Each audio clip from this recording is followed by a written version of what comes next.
Hey everybody, happy Saturday. So we are doing another power hour today. I am going to be working on McCalls 8449. I did actually go and try to find out how to go and pop the overlay on the screen. I figured out that you have to be like a pro member on StreamYard in order to do that.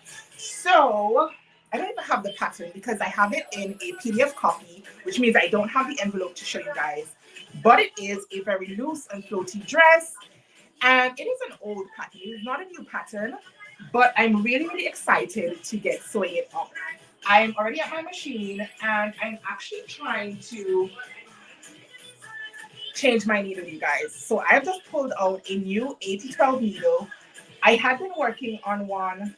I had been using one, I beg your pardon, when I was working on the Take the Chance dress. If you are on my Instagram, then you would have seen that dress. But this fabric is another one of those like rayon viscose type fabrics that will run. Like it will ream very easily. And so I figured my best bet is to use a brand new needle. I might get reams anyway, but I figured let me try and alleviate the possibility of that happening. So I just changed my needle. I am not a good content creator, clearly, because I have not threaded my machine yet. Oh my gosh, you guys.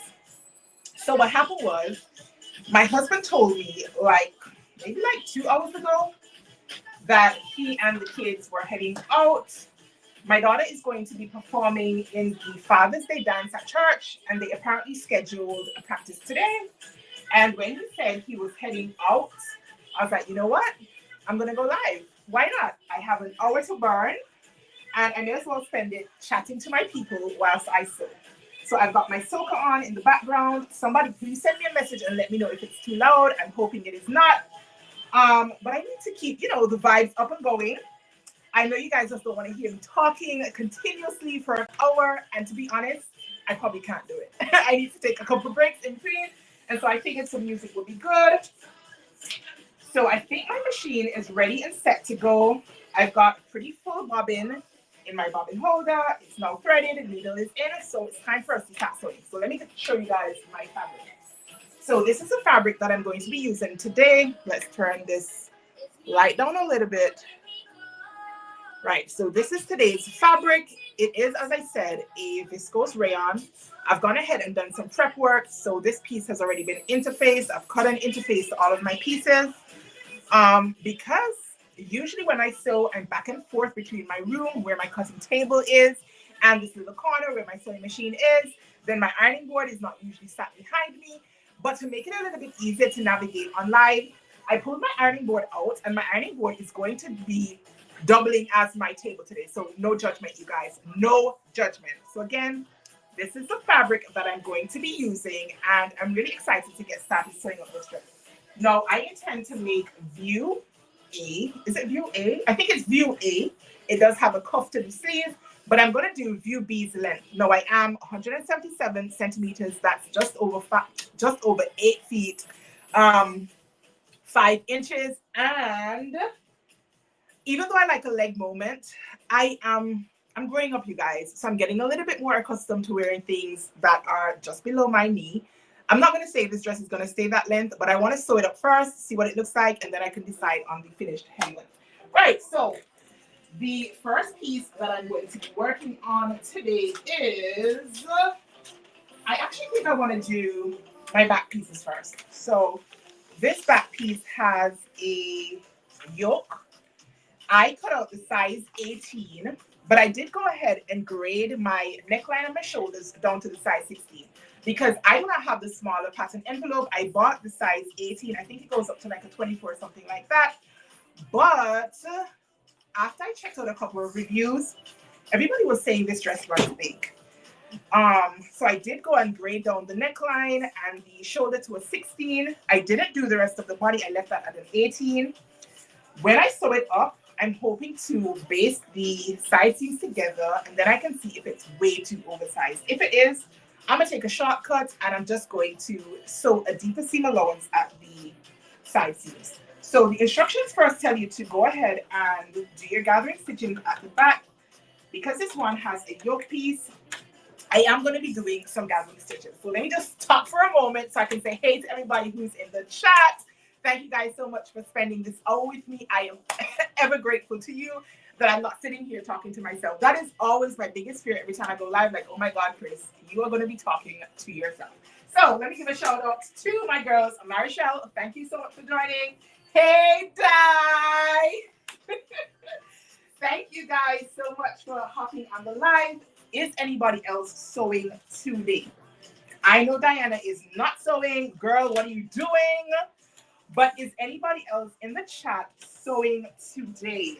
Drop me some comments and let me know if you are sewing. And if you are sewing, what are you working on? Are you like me, sewing up a dress? Does anybody have any pants in the mix? Is anybody working on any pretty summer blouses? Let me know what you guys are working on. I've already told you what I am working on. So let me hear what you guys have going on your cutting or sewing tables today.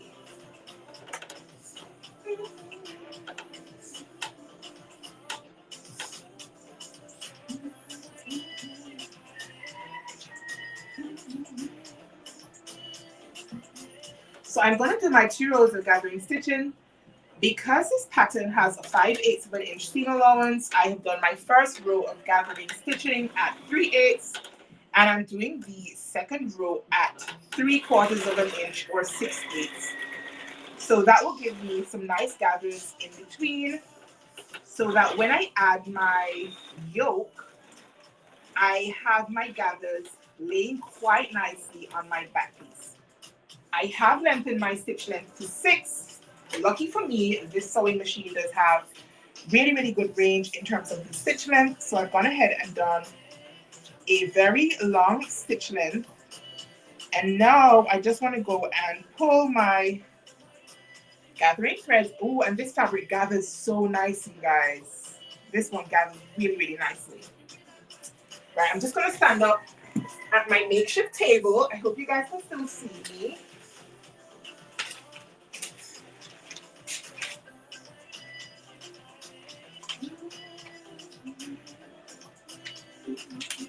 Has anybody else in the chat made this pattern? What do you know? Where is my pin cushion? Marsha, let me tell you, girl, this chair is old. This is my husband's study chair, but it does come in handy. Your girl is looking for an upgrade, but in the meantime and between time, she is working. Ooh, Diana, I love to see it, girl. I am so happy for you to get on this train. You are finally understanding the importance of using the time that we have. So Diana says she's ironing her pieces. She'll come back and sew later. Now, my girl was, I think, one of those people who's like, if I don't have time to do it, I'm not even going to stop. But these days, I feel like she is jumping on this bandwagon of sewing with whatever time you have.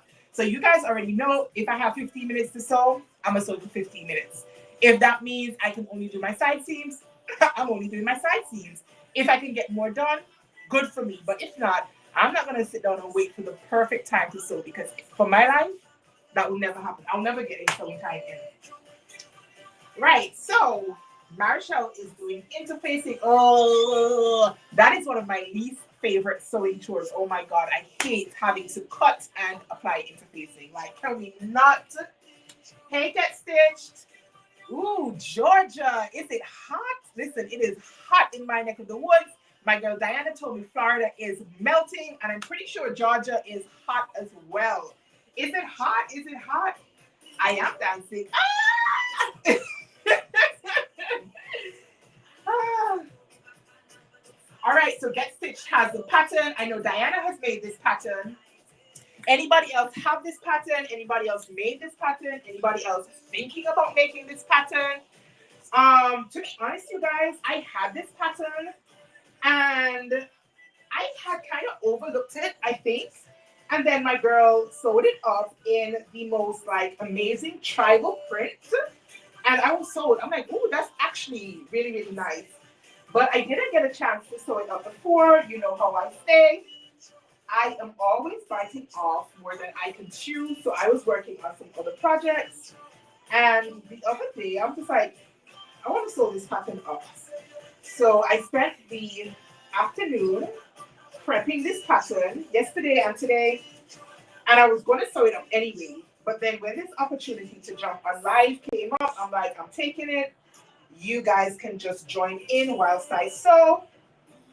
You can hear some soak vibes from the islands while I sew, and we can just talk sewing. It is my greatest pleasure to spend time chatting with you guys. Um, Nobody's going to be rolling their eyes at me because I'm talking about my stitches being wonky, or I'm talking about gathering stitches. And even though my husband like bears with me, you guys, sometimes I feel like he's just putting up with me. But I know that's not the case with you guys because you guys love what I love. So we are going to be chilling and talking about everything sewing. So as I said before, I am working on McCalls 8449. If you have just joined, I am making it up in a rayon fabric because it is such an oversized dress. Your girl definitely needed to have a fabric that has some nice drape to it.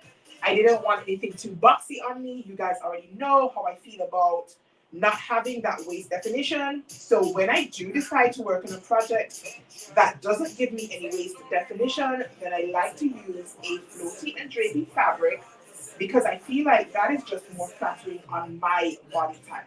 I know some of you guys can pull it off. I don't feel like I'm one of those people. Like this dress that I'm wearing today, it's me made May, and I'm actually wearing a me made on a freaking Saturday. This one is a dress by Little Lizard King. This is the Cannes dress, and this is an old making, guys. I made this one way back when I started learning to sew. And at the time, I was actually doing pattern testing for Little Lizard King because in those days, my daughter would actually wear a freaking dress. These days, unless she's going to church, I can't get her to wear a dress. So I don't even waste time sewing for her anymore. I'm like, when you get older and you get back in the vibes, then maybe I will consider sewing for you again. But for now, I don't. But I made this one way back then, and she still gets worn very regularly. She is easy breezy. She's got tears. She's floaty, and can you guys see? The only thing, she doesn't have no bloody pockets. Now, if I was smarter back then, I would have just gone ahead and put my pockets in for myself, but I was not. I was a beginner. What did I know about doing my own thing? So this one does not have any pockets. Right, so Diana is confessing on my live that sewing with whatever time you have does make the world of a difference. You will be surprised how quickly shit adds up. She's always on me like, she's like, oh, you get so much sewing done. When do you sew? You're never not sewing. I'm like, to be honest, sometimes I sit here for 10 minutes and then my kids are calling me, or my husband is hungry, or the laundry machine is going off. And so I have to get up. But I don't let that deter me from sewing. If I can only get a little bit done, then Chris is going to do a little bit. Until I can get an afternoon such as this one, where I am home alone in peace and quiet. My heart is full, you guys. Just having this alone time to sit and sew. I wish I could have more of these, but it is what it is for the time being. The kids will get older. Hopefully, I'm still alive and well that I can continue sewing. So for now, I just work around my schedule, my husband's schedule, and my kids' schedule. So, right. So Di says it's 97 degrees outside. Listen, that Florida heat is no joke. Oh my God. Southern California, 70 degrees. Girl, no problem. Thank you for spending time with me. As I said, I never want to sit here by myself. So you guys taking time out from whatever it is you happen to be doing on this Saturday to come chill with me. Maybe this is your alone sewing time as well. And you decided that instead of sitting down and listening to a podcast or watching a movie or sitting in silence, you would rather hear my very annoying voice. So thank you guys so much for joining me today. I love it. It means the world to me. No, I was a naughty girl, and I did not stay stitch my neckline before I started sewing. Since we're pretty early on in the game, I am actually just gonna baste this back yoke in place, and then I'm going to stop and I'm going to stay stitch this neckline. Now, if you are new to sewing and you do not stay stitch, sis, change your mind. Stay stitching is super important, especially when you have fabric like this. Can you guys see that it's already starting to fray at my neckline and I just took it up? So to help like combat that and to help my neckline not to stretch out, this does have a collar.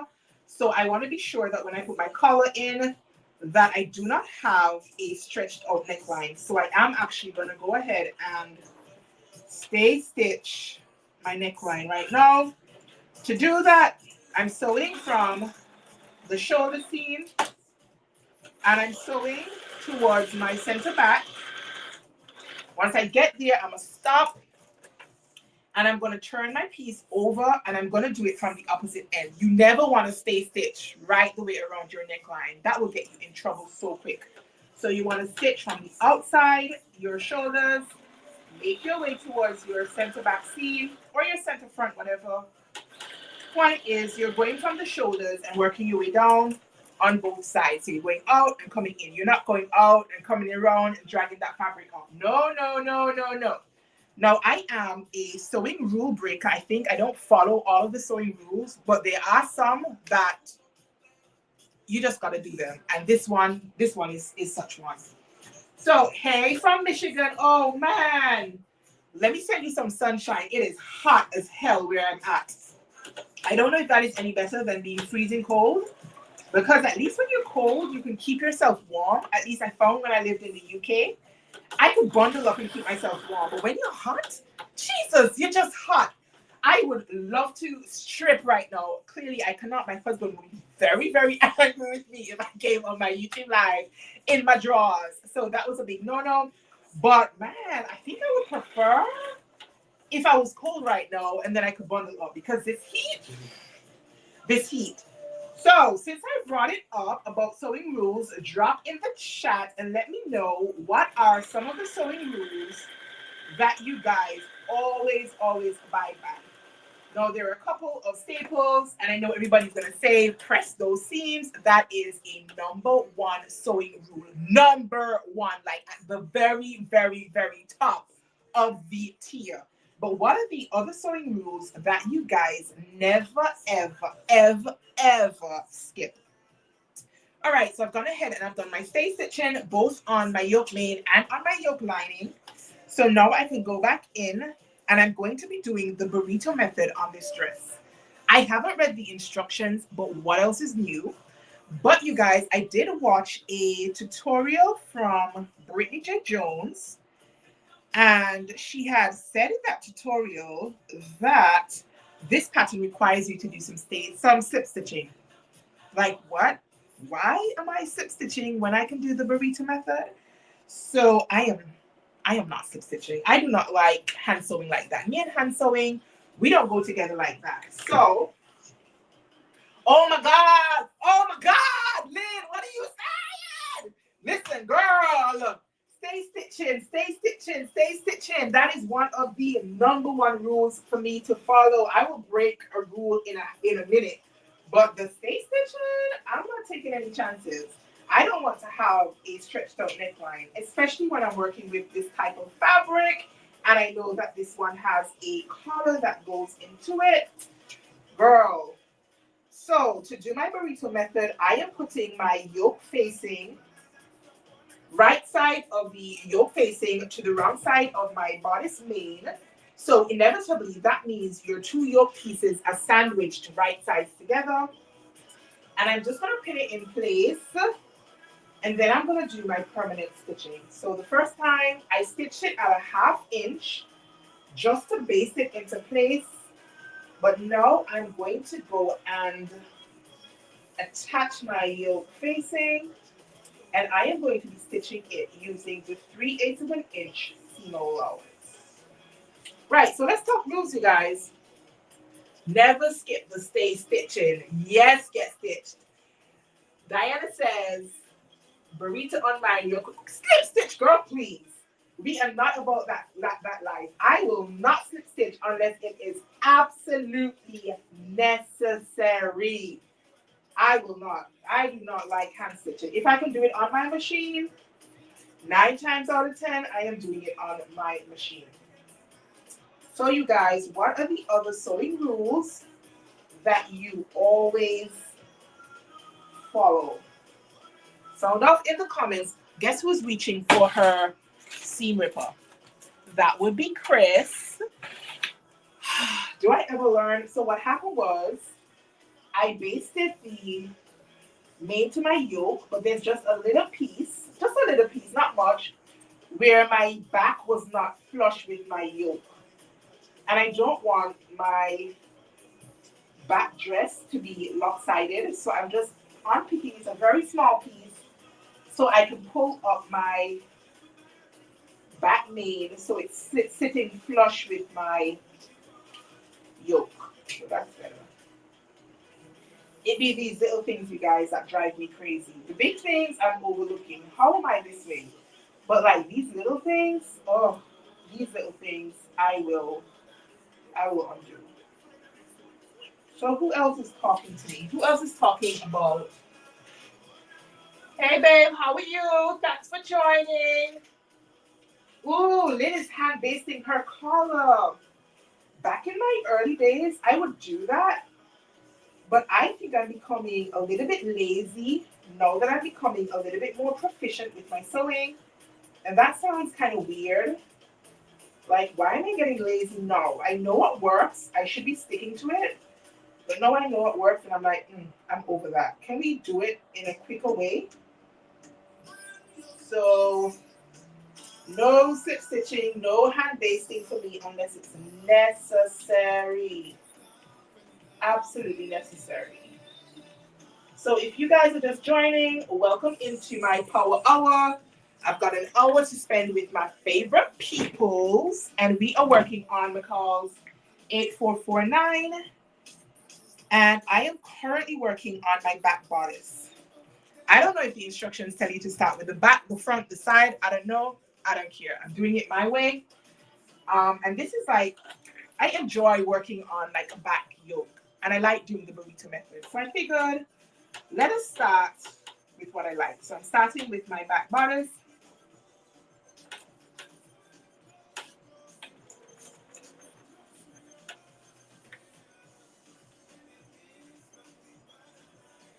It does make up Lynn, but let me give you guys a trick. I don't hand baste. What I do when I'm working on a placket, and I do it like 9.5 times out of 10, I am drawing for my stitch witchery. If you guys have not heard of stitch witchery, if you do not use stitch witchery, go and get you some like right now. Like leave the live and go get yourself some stitch witchery from somewhere. I think I have some linked in my Amazon store if I'm not mistaken, but if not, you can find it on Wawa. And that thing is a lifesaver. Let me tell you guys. I will fold my placket and all of that. And then I'm pulling out my stitch witchery so I can secure my placket before I top stitch.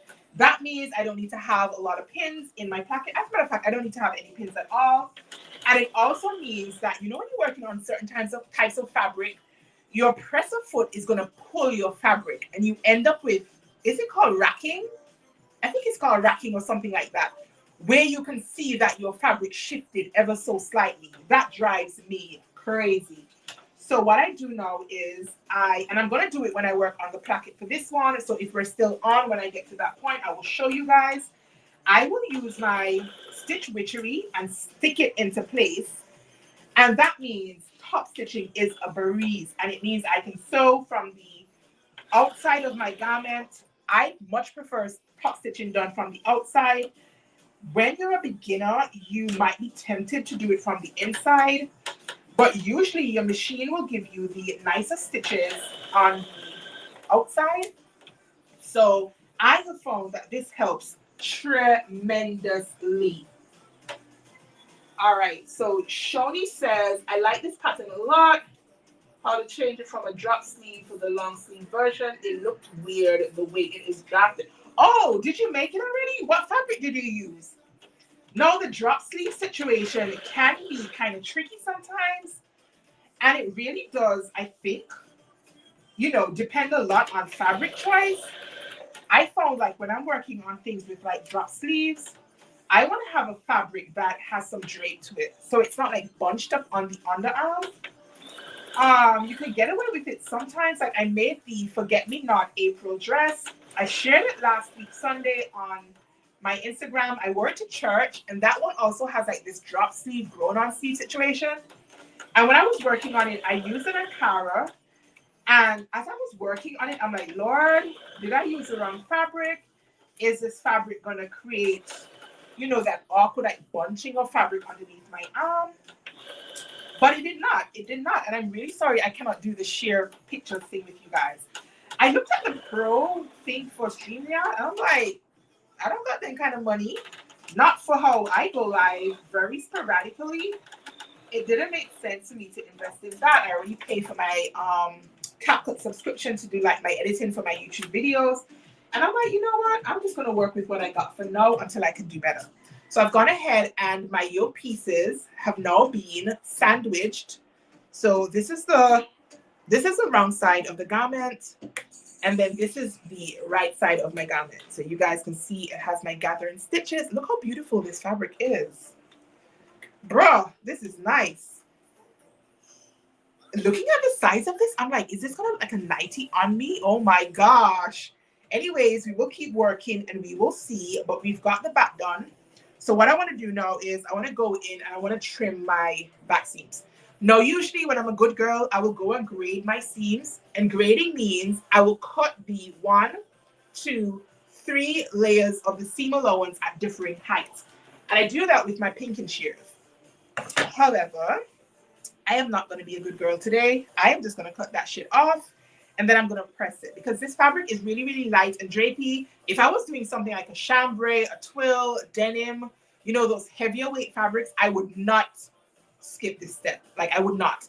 I would go and take the time and grade it. But because it's such a lightweight fabric anyway, I'm going to cut it off. I'm going to press it in place and we will keep stepping. So you guys are not telling me about the rules that you guys are breaking. Are we afraid to share what rules we're breaking? Like, I'm gonna tell you what rules I'm breaking and what rules I am sticking with. So I have not tried Stitch Witchery. It is a life changer. I could not have invested in a better sewing notion than Stitch Witchery. I absolutely recommend you get yourself some Stitch Witchery. And it comes in varying weights. So it's got like super light, medium, regular, whatever. So when you're working on the different fabric types, you can use the Stitch Witchery that best coordinates with it. So yeah, Marichelle, this is a 5/8 of an inch seam allowance. I definitely am gonna wear a belt with it. This one has a tie that comes with it. I did not cut out the tie pieces, but what else is new? Chris almost never cuts out all of her pattern pieces at once, and I have not cut out the tie piece. We will see if I want to do the tie once I make up this dress. But look how big this looks. This looks like it's gonna be a damn 90 on me. Jeez, but this is the back, so I'm just gonna go in. I'm making my way over to my makeshift table. If you are late, do not judge me. I do not have a sewing room, you guys, and I'm usually back and forth between my bedroom, which I have taken over as part of my sewing space. But that doesn't make for a good life. So I decided to bring my ironing board out, and my ironing board is being my makeshift table. I would not actually recommend that you do that. You want to have a big working space or as big as you have so that you don't risk your fabric like getting distorted and all of that. But hey, today your girl is using what she has. So if anybody new just popped in, come on in. Welcome to the Power Hour with your girl. In case you have no idea, my name is Chris. I go by on social here on YouTube and over on Instagram. I love sewing, you guys, but I'm very, very anal about fit. So I almost never sew anything out of the... You guys, this live is over. Oh my God. You see what I told you guys about having a big enough workspace? Look what I just did to my yoke. Can you see me?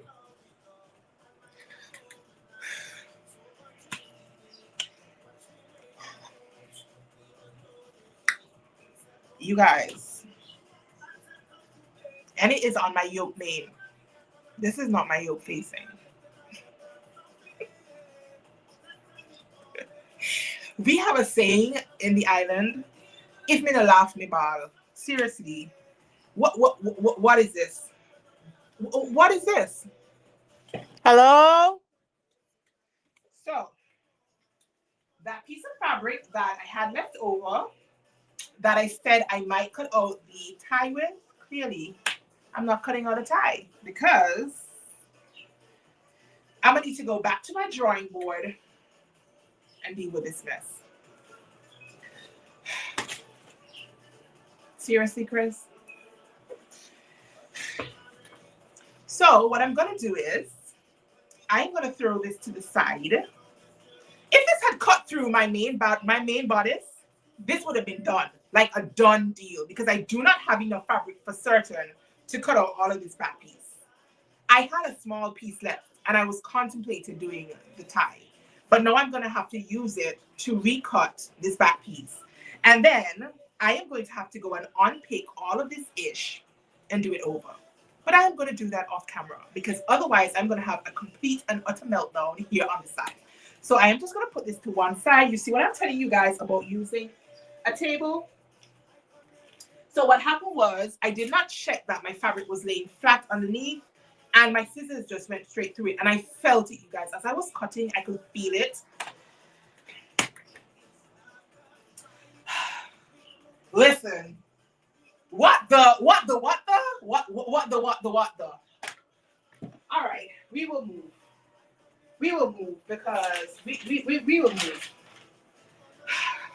If you are not following me on Instagram, hop, skip, and jump on over to Instagram and hit that follow so that when I get around to fixing this mess, you guys can see this finished dress because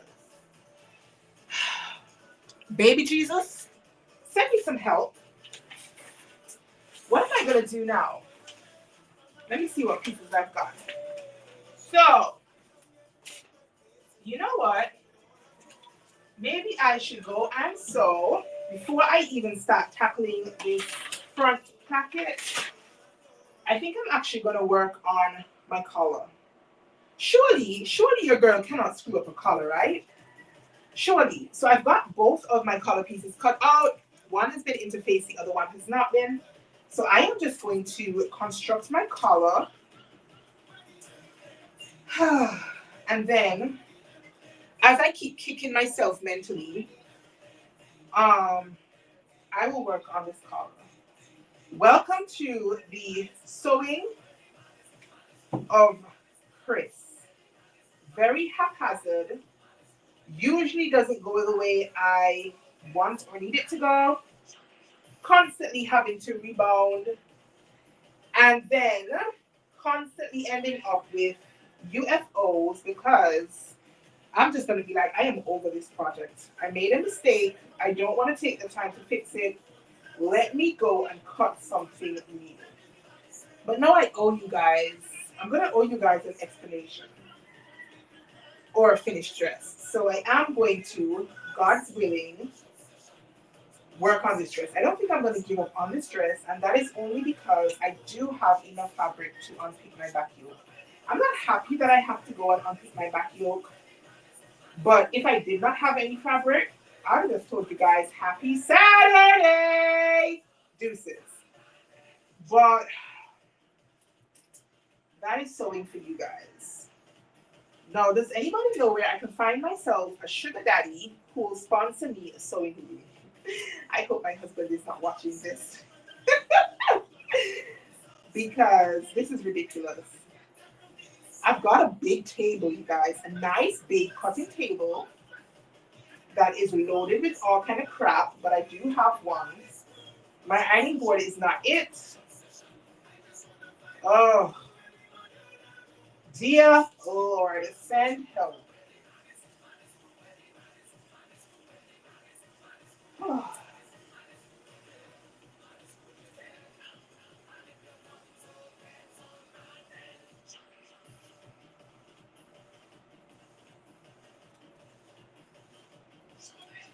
So I am pinning my collar coming to my collar facing.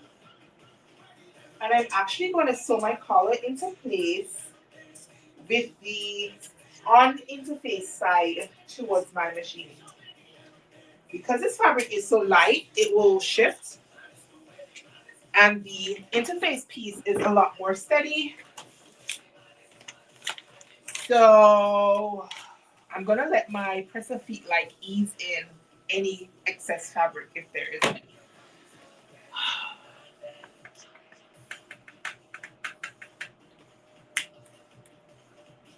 Put a patch on it. I could probably put a patch on it if it was the inside yoke. I probably maybe could have considered that, but I'm not going to do that because I do have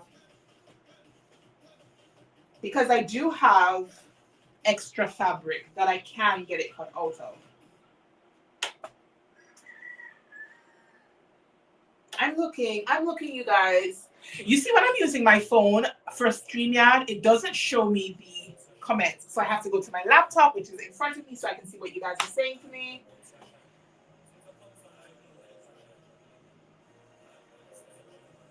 Girl, I need a glass of wine, not even a cool beverage. I need a glass of wine to get over this nonsense.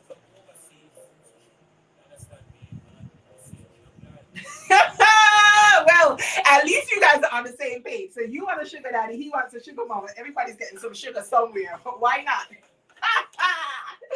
Woo! All right. Yes, I am reading. Sorry, I am trying to multitask.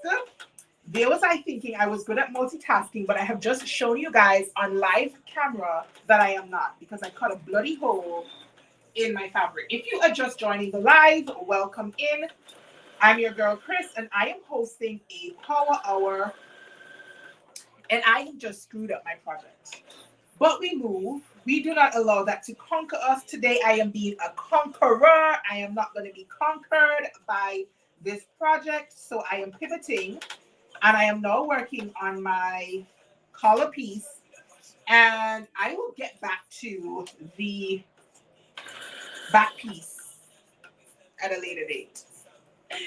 At a later date, at a later time, at a later hour, after I've had myself a very strong drink, then I will get back to it. I promise you guys, I will get back to it. If not, Diana will kill me. She will be preaching to me. Why am I not finishing my project? Why do I have a rack of UFOs? So I will get back to it. Luckily, it's not as bad as it could have been. So as I said, I'm working on my collar piece.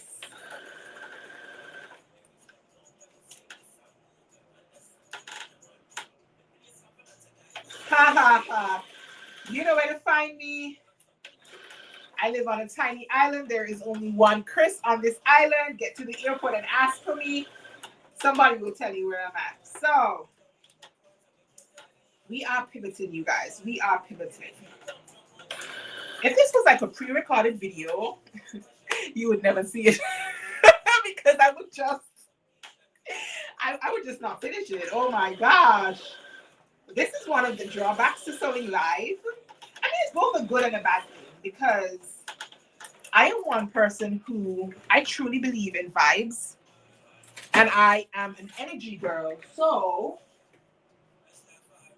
I feel like social media is not a real place, and it's easy to like hide your true self on social media. So this gives you guys an opportunity to get to know me better. When you see me live, there are no edits. It is what it is. You get what you get. So thank you guys so much for your continued support. You guys are continuously in my corner, and I am so appreciative of that. I am stoked beyond stoked that I am able to build my very own tiny sewing community, and I just love you guys for it. I love you guys for watching my videos, for spending time watching me live, for commenting, for liking, for sharing, and all of that jazz. It does not go unnoticed. I could not do this without you guys. I mean, I could sew without you guys, but I couldn't do the YouTube thing because then it would just be me watching me. What's the point of that? So I am always grateful to you lot for spending time with me, chilling with me, watching me screw up my project. and see how I'm able to rebound.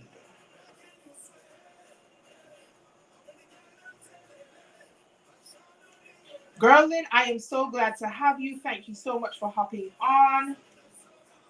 Even if you guys are here with me for 5 minutes, I'm good. If you can spend a whole hour with me, yay! But if you can hop on with me for 5 minutes, I'm good with that as well. I should let you guys know, since I'm chatting, that my video goes live tomorrow about my first South Florida Frocktails experience. It was my very, very first Frocktails altogether. You guys, I'm pausing because I'm cutting and I'm grading my color. And if I screw up my color, it's a done deal. So I am cutting and pausing and talking. So I am sharing tomorrow here on the channel my very first South Florida experience. Please be aware that you are going to get the raw truth about my experience. The good, the bad. And when I say bad, I'm not talking about South Florida, I'm talking about me. I think I was looking back at it when I was editing it, and I'm like, am I going to say this on camera? Like, do I want to tell the people all this stuff? But as I said, vibes is my thing. Authenticity goes a long way. A long way. So I'm hoping you guys can tune in tomorrow to catch my live. Not my live, what am I saying? To catch that video about my South Florida experience. You guys can finally see my dress. All right, guys, thanks for joining. Thank you so much for being here. Yeah. So I'm hoping you guys can find a minute to watch that video. It is pre-recorded, which means you can watch it in your own time. But yeah, I'm going to be sharing a little bit of the behind the scenes making of my dress. I am going to be sharing what I thought of my outfits. I am going to be sharing a little bit of what I thought about the Frocktails experience, a little bit about the people that I was able to meet, and just give you guys my overall views on that experience. So I am currently pressing my collar. And lots of the times, you guys, I will go in and I will understitch the seam allowance to my collar. But I'm not going to do it today. Instead, I am just pressing my seam allowance. Can you guys see? I am pressing my seam allowance to my collar facing. And this helps to roll my collar when I roll it so that it's wrong sides together. I have just found that doing this is almost as good in some circumstances as on the stitching. It won't be as good, but it's almost as good. And it just helps me roll my collar a little bit easier so that it is right side out. And so my collar faces my collar main, right? So I usually have like an orange stick that is in my room. So I'm just going to use the back of my tweezers to help me poke out the corners of my collar. I like to try and get as sharp of a corner as I can without poking through my collar. This has happened to me several times. I have just gone ahead and poked right through my collar. So now that I'm a little bit wiser, what I do is I like to reduce my stitch length from about here up to my collar and to maybe about here. So maybe like an inch and a half on either side of that point.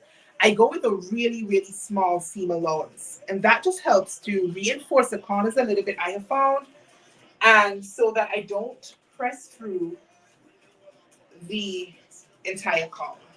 So it is now 4:45. How have we gone 45 minutes already? The time is flying, you guys. So I am just going to now press my collar, and I am following that line. It's a little bit easier to roll it to the inside now. And I want to make sure that my collar facing is just a little bit behind my collar main, so that when you look at it from the outside, it is sharp and nice. So I'm just taking my time and pressing my collar. All the rules I break, I am not skipping my pressing. Pressing is like 80% of sewing experience. It makes a huge difference with your finished garment when you take the time to press. So I am just pressing out my collar. And unlike with my back bodice piece, I am pretty happy with my collar. We have made it successfully through a collar. I have graded my seams and I have not sliced through my collar. So yay! Hooray! Right, so we have a really, really nice collar. So this is my collar. Can you guys see my corner? Can you see that? It could be just a little bit sharper. You can see it's just slightly rounded, but that is like small pickings. So I'm going to work with this. I am leaving it as is. I'm not going back in. So this is my collar. And now I'm going to grab my undercollar. Not my undercollar. What am I saying? My collar, my neckbands. That's it. And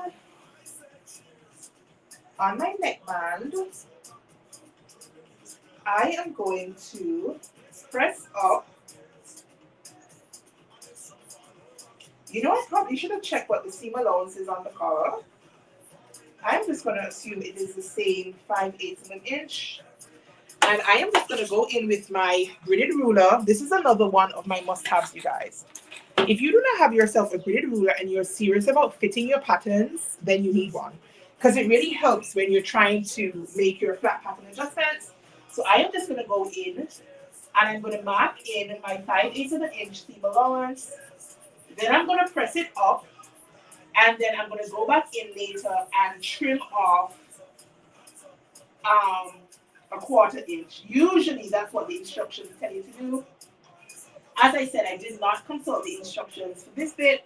And I was watching the video by Brittany J. Jones, but I did not finish watching all of it. So I cannot be sure whether I am doing the right thing, but it's kind of late for that now because I've already been using the 5/8 of an inch seam allowance. So we are going to say a whisper and a prayer and hope that your girl is on the right track. So I've just gone in and marked it with my ruler and with my chapel liner. And now I'm just going to turn it up and press it into place at my ironing board. And as I said, I'll go back in later and trim it off with my serger. I could use my pinking shears, but then I'm going to have to measure out the 1/4 inch if I want to be sure that it's accurate. Whereas with my serger, I can serge and cut these. And because this piece has been interfaced, I am not worried too much about it stretching out of place. And if it stretches a little bit, then I'm sure I can just ease it back in when I am working on installing it to the neckline. So something like this, I would never not trim it down because you'll end up with too much bulk, even with lightweight fabrics at your collar, and you want your collar, because it's going around your neckline, you do want it to lay as flat as possible. So I definitely did go and press up the 5/8 of an inch. So as I said, I'm going to go back in after and I will remove a 1/4 inch from the seam allowance so that when I attach it, I don't have all of this bulk on the inside. All right. Yes. Hey, thank you so much for joining. I am so happy you joined us. We are doing a power hour. We actually have like 11 more minutes to go. I have considered doing longer lives, but you guys, I don't know. First of all, it's spontaneous as is, so I don't get time to plan them out. And on a Saturday, everybody's kind of busy doing their own thing, and I figured, a power hour, just 1 hour to chill with my folks would be good. You guys would love that. So I just did. I'm just doing an hour. I want to tell you guys real quick though that the Pattern Hackathon is coming back in July.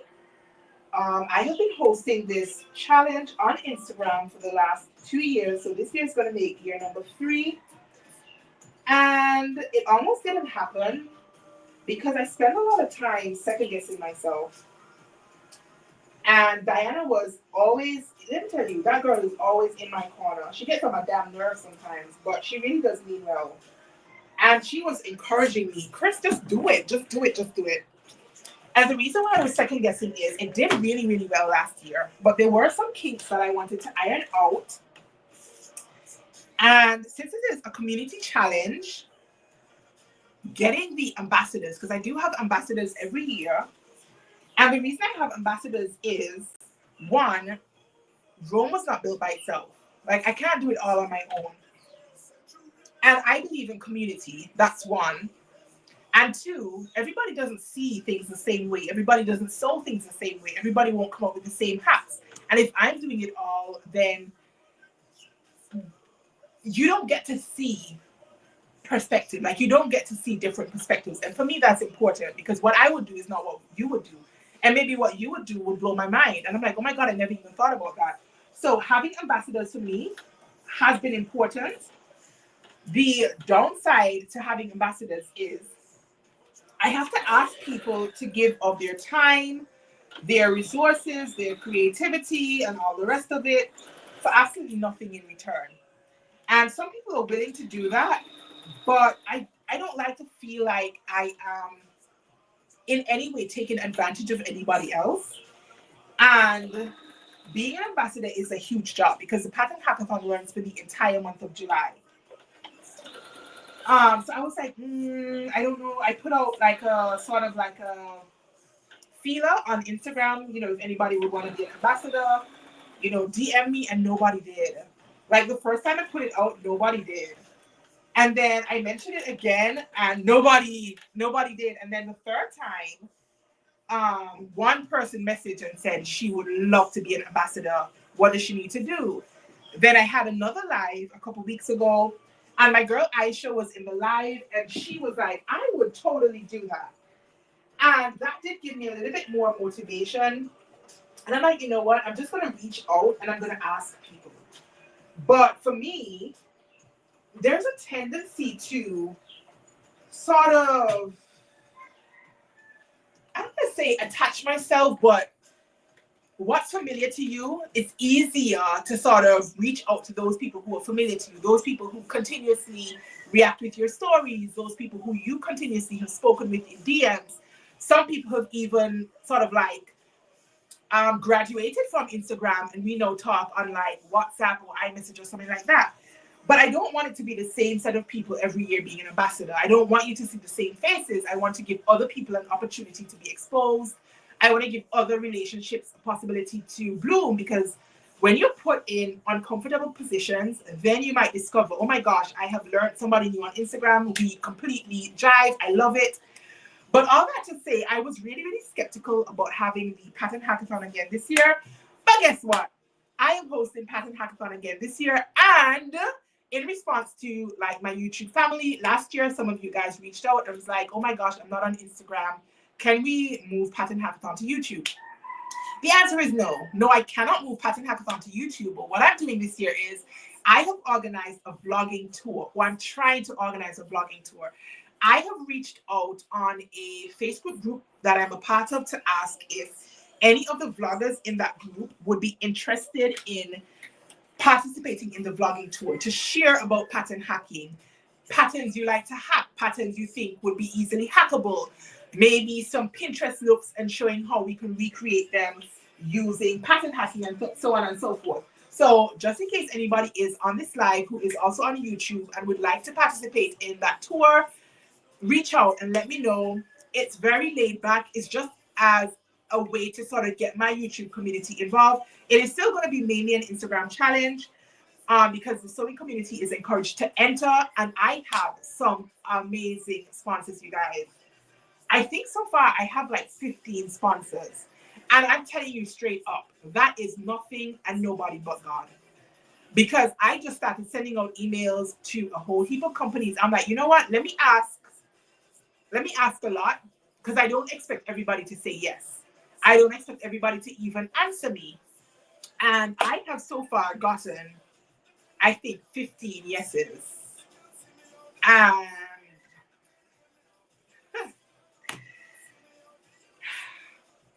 listen, the way that fills me up, that is nobody. Nobody and nothing but God. Those are doors that I have been knocking on that have been opened because of God. So, I'm not going to preach to you guys today, but if you are a vlogger, reach out if you would like to be one of the vloggers in the vlogging tour. If you just sew, I would love for you to participate in the pattern hackathon. It kicks off in July. I'm going to be sharing information as we get closer to the release date over on Instagram. I am going to do an intro video here on YouTube as well. There is a completely new pattern hackathon like YouTube handle that I started. I think it will just help me to manage the hackathon challenge a little bit better when I can do it from a separate page. So if you're not following that page already, go ahead and follow it. And just keep your eyes open, you guys, for when I share all this information. But start thinking right now about patterns that you have that you would like to hack. It does not have to be a huge hack. You do not need to change water into wine. You can do something simple. You can change a blouse into a dress. You can hack the sleeves from a short sleeve into a balloon sleeve. You can do simple things and you can enter that challenge because there are going to be some fantastic prizes courtesy of those people who said yes and have agreed to be sponsors. So what have we done? Right, Ebony, that would be good. I would love to have you. It's just like, as I said, talk about pattern hacking here on YouTube. It doesn't really have any rules. You know, I'm not an avid rule follower. Once you're talking about pattern hacking, I'm good. There is a spreadsheet that I have been circulating that you can just drop your day that you would like to release your video. And you can share your content idea. It doesn't have to be an in-depth idea. It could be hacking simple patterns, or I'm new to pattern hacking. I don't know what I'm doing, but I'm giving it a try. And have that sort of content here on YouTube. So my power hour is almost up. Of course, you can change your straps from spaghetti straps to wide straps or wide straps to spaghetti straps. You can do a double strap instead of a single strap. It is a simple hack, but it is a hack. A pattern hack is when you change the appearance of the pattern, not for fit reasons, but for aesthetics. So something like a full bust adjustment is not a pattern hack. Something like raising the waistline of the pattern to coincide with your natural waist is not a pattern hack. That is a fitting adjustment. But if you were to change the waistline from a waistline that hits you at your hip, your waistline, to something that has a drop waist, for example, that is a pattern hack because you have changed the aesthetic appearance of the pattern. So those of us who love pattern hacking, we will do huge hacks. Sometimes I do big hacks, sometimes I do small hacks. I shared that cadence dress by Love Notions a couple of days ago. I shared it here on YouTube as a short, and I shared it over on Instagram as part of Me Made Me. And I completely reworked that pattern. I rotated my bust back to give me some shoulder gathers. I added on some tiers, did some width adjustments with the tiers. I did some shirring at the waistline. That was a completely transformed pattern hack. And if you look at previous pattern hacks, there are I did the reveal for the pattern hackathon here on YouTube. You can find that video here. You can see hacks that the pattern hackers last year did, and you can see how some of them completely blew up a pattern and changed it. You would not believe that the finished result started from that pattern. But you can do simple hacks, and I'm going to have prizes for very complex hacks. I'm going to have prizes for simple hacks. I'm going to have prizes for those people who can participate in the weekly hacking prompts. I'm not going to share what the categories are just yet. I am going to keep that under my belt. But last year we did tops and blouses, we did skirts, we did dresses and so on. And people were able to participate every week. And you have until the end of July, the 31st of July, to enter all your hacks. So you can start thinking about it now, but you can't start sewing it now. But you can start conceptualizing what it is you might want to do. I will be back to share more information in due course. But so far as this power hour is concerned, let me just recap the very little that I have gotten done in an hour. I have screwed up the back of my bodice. If you are just stepping in, then you would have missed that your girl went ahead and cut a big old hole. Can you see me? Through my back yoke mane when I was trying to trim my seam allowance. So I stopped trimming it right here. I'm going to have to go and unpick it and do it over. Luckily, I do have enough fabric to save it. So I was not able to do anything else with my back bodice. I was hoping to get that done and to do my burrito method. I was not able to. I then moved on to working on my collar. I have attached my collar main to my collar facing. I have stitched it, trimmed it, pressed it, turned it out, and basted it together. And that is all. That is all that your girl has done for a whole hour. Right? Of course, I have spoken to you guys. We have developed our relationship a little bit better. You guys have seen me mess up. You guys have seen me try to recover here on camera. We have pivoted and moved on to something else. But I do want to say thank you guys so much for joining me for Power Hour. My hour is up. So I'm going to call it quits here. I am going to keep sewing. I am going to keep sewing actually. But I am going to call it quits for Power Hour. I do not want anybody to get bored or tired of me. I am happy with an hour. I am going to crank my music way up. And I am going to try and pick my face up off the floor and fix my dress. I'm probably going to move a lot faster off camera. I'm probably going to get a lot more done. If you are curious to see how far I have gotten with this make, then make sure you are following me over on Instagram as well. I will share in my stories. I'll probably go and share what I did and then share how I was able to recover. Before I do that, I'm going to make myself a cup of Tetley tea, 1 sugar, and a dash of half and half. I'm going to switch out another load of laundry. And then I'm going to come back and am I going to work on my front or am I going to work on the back? I think I'm going to work on the back because I don't want to run out of steam. And I feel like if I put it down for too long and allow it to simmer, I won't come back to it. And I promised you guys that I will fix it. So I'm going to go and cut back out a back piece, fix my back piece, and then I'm going to get moving on with my project. So I'm going to call it quits for Power Hour. What I could do though, for those of you who have absolutely nothing better to do and you are content to watch me sew, keep sewing, and hang out with me a little bit longer while I listen to my music. I probably won't be as vocal going forward. We can still talk, but I am going to pay a little bit more attention to my project. So if you guys are up for it, I can stay on for another hour. I don't think my kids are back until sometime after 6. So I'm happy to stay and chill with you guys on YouTube. That will help me to get my YouTube watch hours up as well. So if you have nothing else to do than to watch me sew and listen to music while you work on your own projects as well, then I'm happy to continue for another hour. But my Power Hour is officially over. So just bear that in mind. Yeah, I think I'm going to do that actually. Why not? Why not? What do I have to lose? Nothing to lose, everything to gain. So I am going to, I'll be back. Let me just go cut out this pattern piece. I am going to need to do it at my table. And I'm not going to take like my light and all of this. This is just too clumsy. So I'm just going to cut it out. And then I am going to keep sewing for another hour. So we can chill for another hour if you guys are up for it. And we can just listen to some music and enjoy some idle vibes. Why not?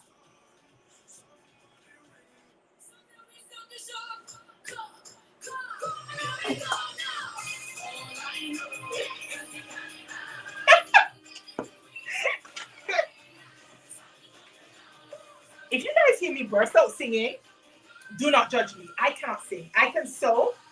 I cannot sing. So if I start singing, hitting all the wrong notes, please forgive me. You guys are my background company. Let me just go cut this pattern piece out and I'll be right back.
right, we've got a new pattern piece.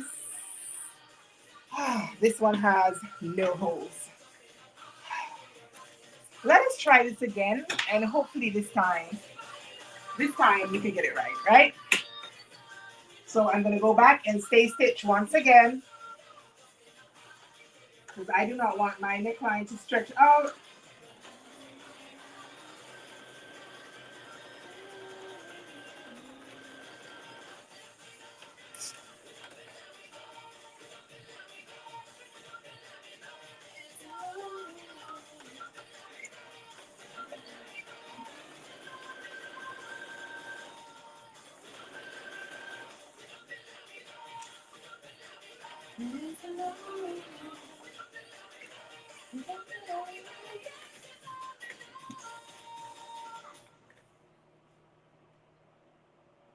Yay! Thank you so much, Marichelle. I appreciate you guys spending time with me today.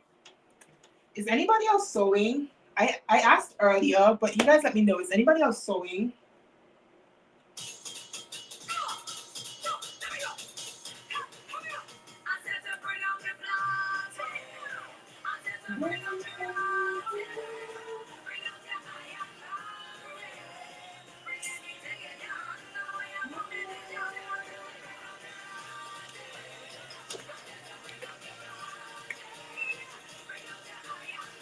What did I do with my pattern piece? Am I sitting on it? Seriously, I'm looking for the back bodice. Time to unpick this ish.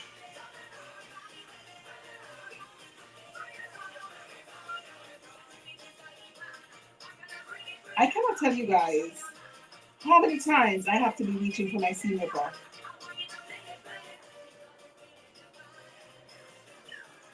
What are you batch cutting, Ebony?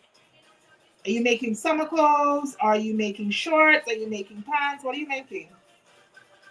Does anybody else batch cut? That is one thing that I have never been able to do, because I change my mind so quickly that I will batch cut and then change my mind about sewing up a project. So I don't ever batch cut. But does anybody else batch cut? What is the experience like for you guys? Does it, is it effective? Do you have projects that you batch cut and then didn't get to sew? Maybe you changed your style, maybe your body changed or anything like that. I'd be curious to know how you guys approach batch cutting. I'm a girl, I'm gonna get up now and say I want to sew X, and then I'm gonna cut it out. And it doesn't even matter if I have another project working on. I will stop what I am doing so that I can continue, like start something else. So with this project right here, when I started prepping the pattern and whatnot, I was actually working on the Take the Chance dress by Pattern Emporium. And I made this dress twice, you guys, back to back. And I almost never do that. I hardly sew patterns more than once. And when I do, it's probably because I'm pattern hacking. Other than that, I hardly sew a pattern twice. And I sew this dress back to back. I love it. Love, love, love it. And I had not even heard of Pattern Emporium before like a couple weeks ago. I was doing a video here on YouTube, and I was talking about size inclusive pattern companies. And I came across Pattern Emporium when I was doing some research. And I was like, ooh, let me try some of their patterns. And I bought like 5 even before trying one. And I was just so pleased with how it turned out the first time. I'm like, oh my gosh, I'm making this dress again. And I did put a poll up over on Instagram about 2 other fabrics that I have in mind. I want to do color blocking, and most of the votes were for me to do the very same Pattern Emporium Take the Chance dress a 3rd time. And I considered doing that right away, but I was like, I love it, but I'm kind of bored. I need to do something else. So that is how this idea came up to do this McCalls 8449. So if you guys are just joining, my name is Chris. I go by on social, and I am Sewing up McCalls 8449. I made a huge mistake and I cut a big old hole in my back yoke main. So I am currently unpicking so I can do it all again, but this time with a brand new yoke back piece.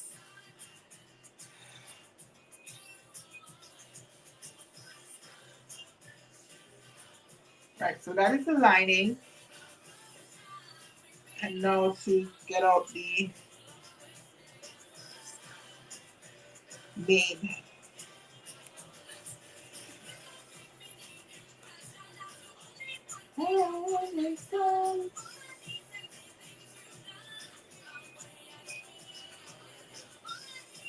Ebony, when you batch cut, do you actually sew them up? Like, do you actually sew up all of the things you batch cut? Or do you have things like laying about that you batch cut, thought you wanted to make, and then you don't get around to making? Or are you like very organized in that if you cut it, you're going to sew it?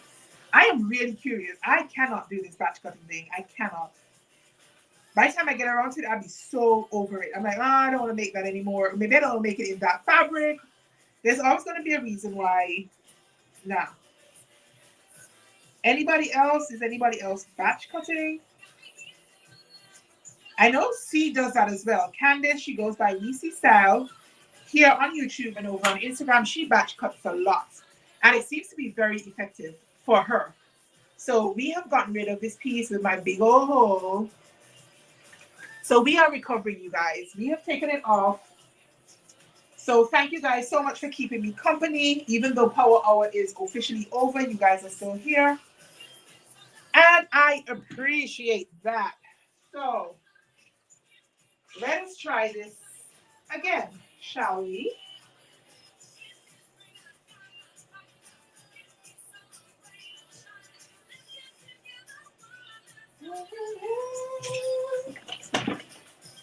So what I'm going to do is I need to mark in my 5/8 of an inch seam allowance on a piece of my yoke because I trimmed it down. I want to be sure that I'm sewing the yoke at the right spot. So I'm just going to go in and use my tackle liner and mark it off so that when I try to attach it, it's going to be even on both sides, I hope. I cannot believe I made this big old boo-boo, you guys. Big old boo-boo. But last we move.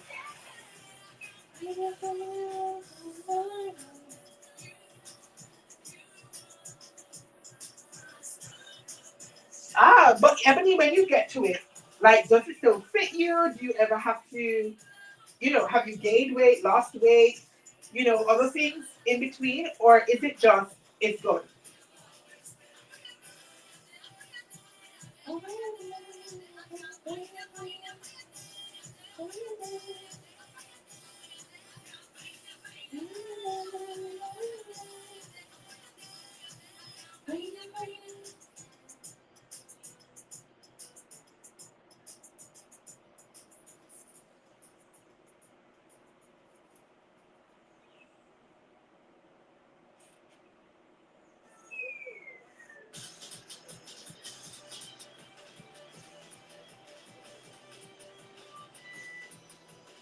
Now, usually when I'm sewing, you guys, I like to sew with the gather side down to my presser feet because that just helps to sort of like ease the gathers along.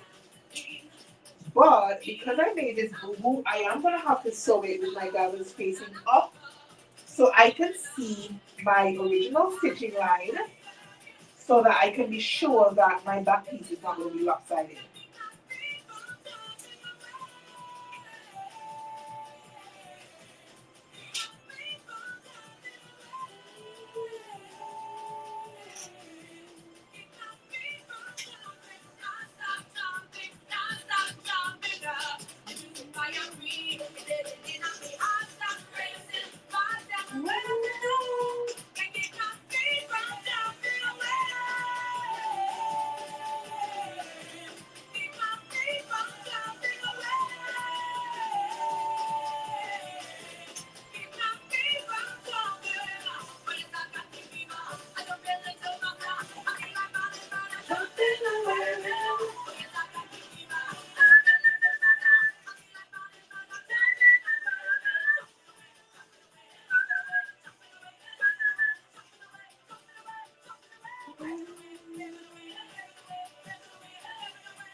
No, lucky for me, this fabric like has a little tiny holes from the stitching.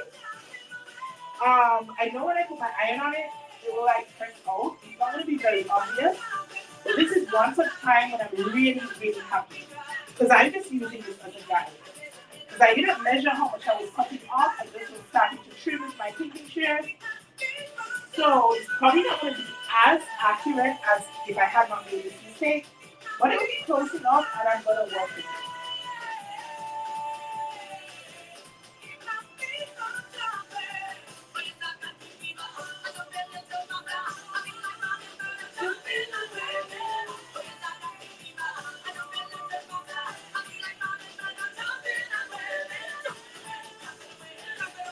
Right, so this is what it looks like. You can see that it has the edge cut. It is not straight. And that is because I was just going at it, hacking at it with my pinking shears because I intended to press it up anyway. Um, so it probably could have been a little bit more accurate. Maybe if I had serged it off instead, I would not have ended up in this mess. But you guys, we are moving along. We are moving along. So I'm just going to go back in and baste it into place again. And then attach the yoke facing.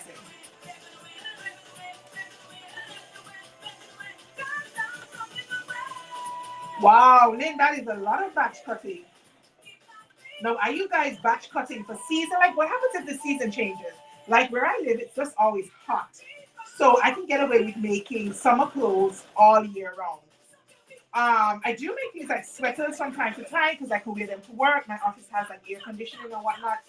So I can make those kind of pieces. But for you guys who have like, different seasons where it's, markedly colder or hotter at a given season, when you batch cut, does that not affect, like, suppose you cut out like a summer dress and you don't get around to it until, I don't know, like autumn. Do you not sew it until the next summer? Suppose you don't like it anymore. Like, how does this work? I will also make any adjustments during the batch cutting too if I need to. Right, Ebony. I love that you are making adjustments. I love that. You guys know that I am a freak when it comes to patterns and fitting. I like to make pattern adjustments. I have learned a long time ago that I'm not anybody's muse. No pattern fits me nicely out of the pattern. Very, very rarely do I find something that I think maybe I can try this one out of the packet and it works. Very, very rarely. I'm almost always making some sort of adjustment to my patterns. And I like to do my pattern adjustments to my flat pattern pieces. And then I do sometimes have to go in and make adjustments again to my sewn pieces. Once I try them on, maybe there's a little tweak that I can do. A lot of that usually has to do with my fabric choice. Maybe if I'm working with something in a different fabric substrate, and when I try it on, I'm like, I can tweak it here and there. This has happened to me most often when using knit fabrics because I'm not so competent when it comes to knits. So I will go back in and do pattern adjustments. Adjust my garment on the fly, but I will still do my flat pattern adjustments. So like for this pattern, I did a lot of fit adjustments. What did I do? I graded it down myself to the size 16 because I only had the bigger envelope. And after like looking at some photos and listening to Brittany J. Jones in that tutorial, I thought to myself, you know what?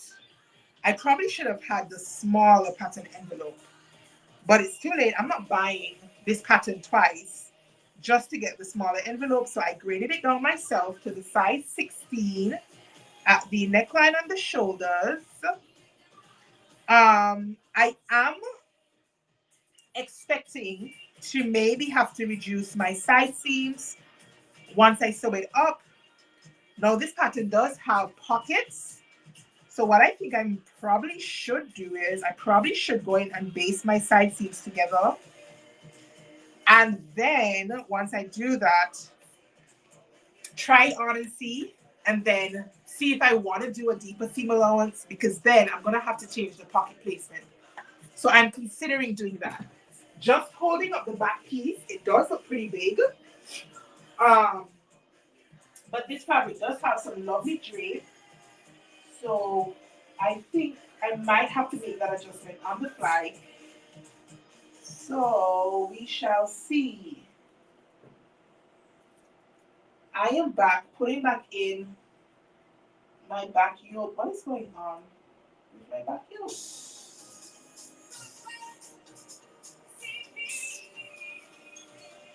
Boy, this project does want to take me out, you guys. But I'm not gonna let it take me out. For one reason is I got too much pride for that, and you guys are watching me. So I am not gonna let this project take me out right now. I am not. I will not. But it is testing me. It is testing me. Today. So I am adding my back facing, like the yoke bit. Go ahead. That the door. So I am adding my back facing. I am trying my best to line back up the stitching lines. I know it's not going to be 100% accurate, but I'm just going to have to leave it with you guys. At this point, it is what it is.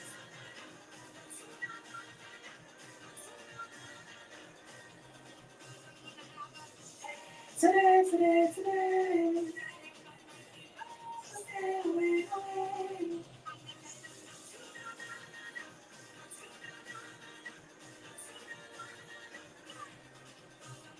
They say perfection is overrated, right? So if I have a dress at the end of this that I can actually wear, who am I to complain, you guys? Who am I to complain? Thank God it's not a pattern that has like that I needed to pattern match or anything like that. Woo! I am so glad it is this busy pattern so that if it's not completely right, it's gonna be okay.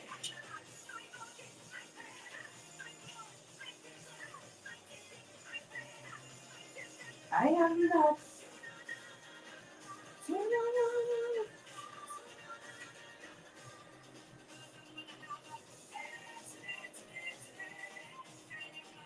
How are you guys when you make mistakes on your projects?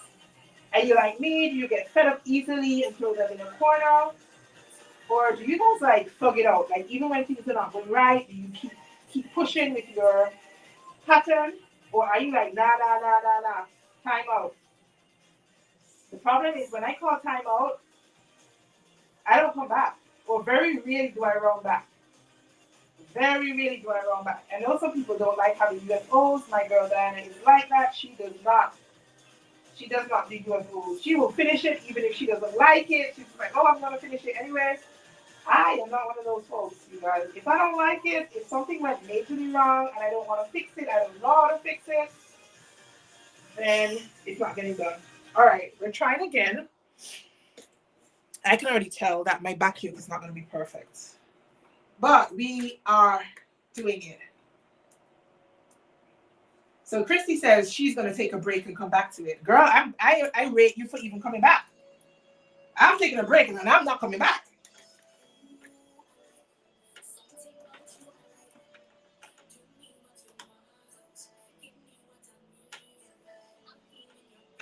Yay! Thanks, Lynn. Thank you for joining me. I appreciate you spending time with me on a Saturday afternoon when you can be doing so many other things. Chores, shopping, doing your own sewing, and you guys are chilling with me. Thank you so much for spending time with me today and keeping me company while I try to recover from this big old boo-boo.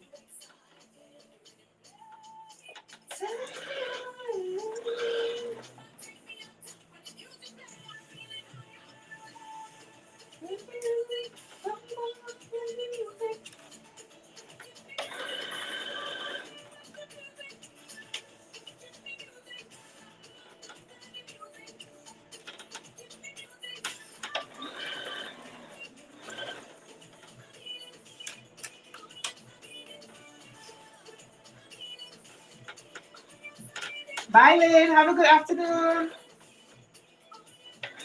I just said have a good afternoon, and I'm assuming everybody's in the same time zone as me, which I'm sure you guys are not. So it is now 5:29 where I'm at. I don't know what time it is where you guys are at, but whatever time it is time that you guys are spending with me.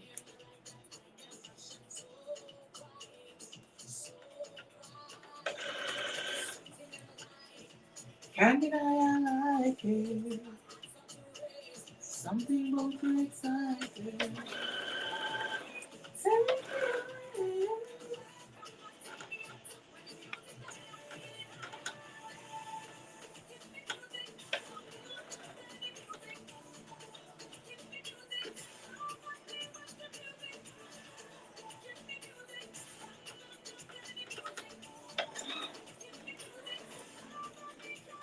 Woo!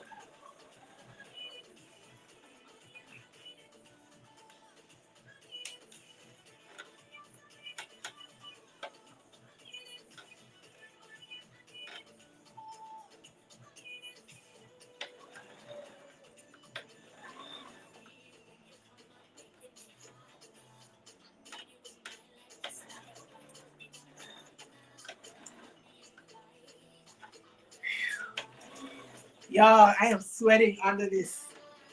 My.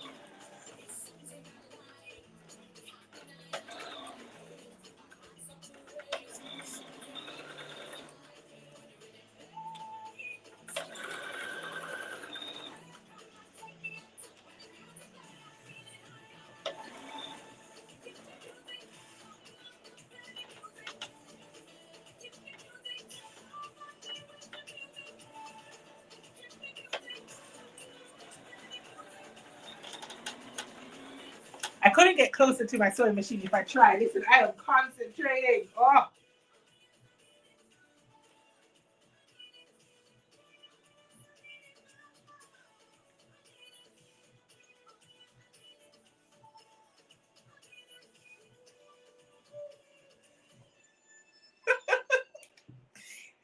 All right, folks. We have attached, we have reattached the yolks. I am going to go quietly and slowly to trim my seam allowance. Oh,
Did anybody else hold their breath just now? Gah! All right, I turned it down. So, time to press. This is what I should have done an hour ago. This is where we should have been an hour ago, folks. But alas, better late than never, right?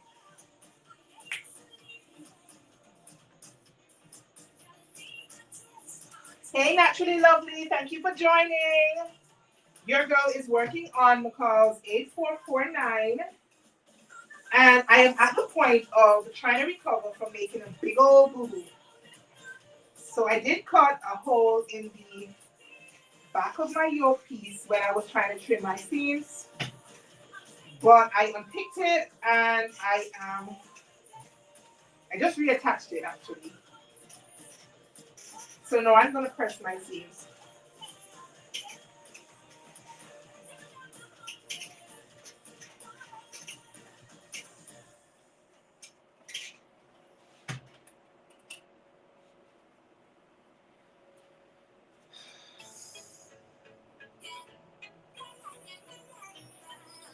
And I do like to press when I'm working on like a back yoke piece.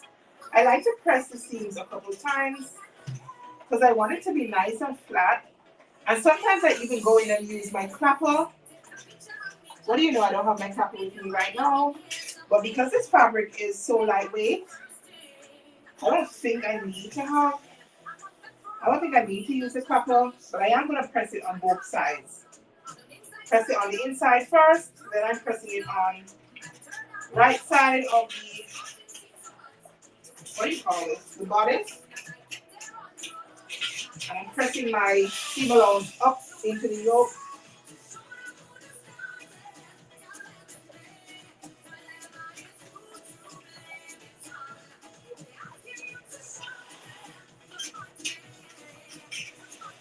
Then I'm going to turn it over and I'm pressing the yoke facing now. Pressing it upwards as well.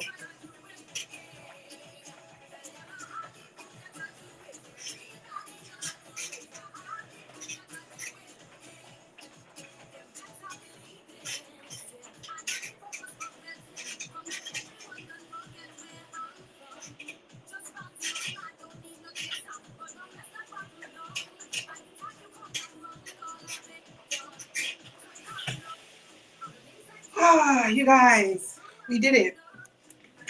We did it together, cuz. So this is what the back piece looks like. Oh my god, it looks huge. It looks huge. I'm just gonna put a pin at the shoulder. I do want to hold it up just to have a look.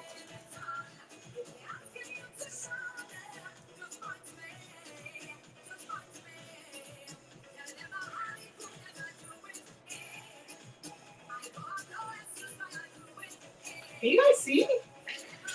Oh.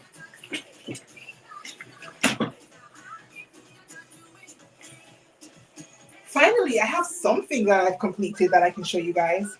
So now that the back is done, I am going to put her aside for a minute. I am going to want to go in and add my label. So I've got my labels. This is what they look like. Can you guys see? And my labels, I like to put circa and the year on it. So every year I get brand new labels. And usually I will go and change the color of my label. And I will change the year. That means when I pull out one of my me-mades, I can tell you what year I made it in. I might not know the month, but I can certainly tell you, oh, I made this in 20 this or 20 that. And I didn't do it early on. I don't think this one actually has a tag in it. Does it have a tag? I don't think so. I think I started doing this in maybe like 2020. And I have just found it so useful, you guys, that I can pull out my me-mades. I'm like, oh, I made this in 2024. So I had blue in 2024 and it says circa 2024. This one is one from 2021. Had purple, it says circa 2021. You guys get the point. So when I put out my me-mades, I'm like, oh my God, I made this way back when. I love that. I love those little small personalizations that really make your me-mades your me-mades. Right, so we've got a back completed. We already did the collar. I am going to slowly start working on the front pocket.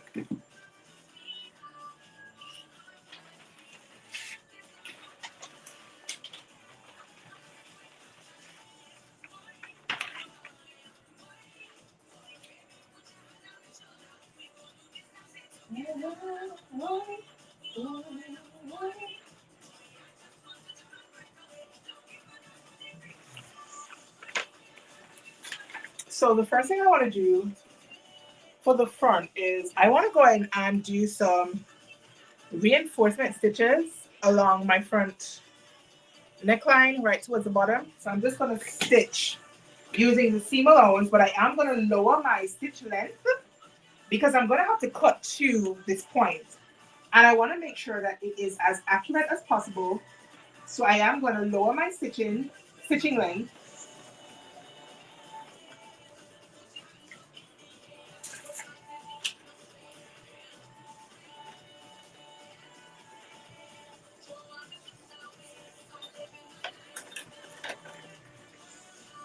I just thought I should mark in my pivot line.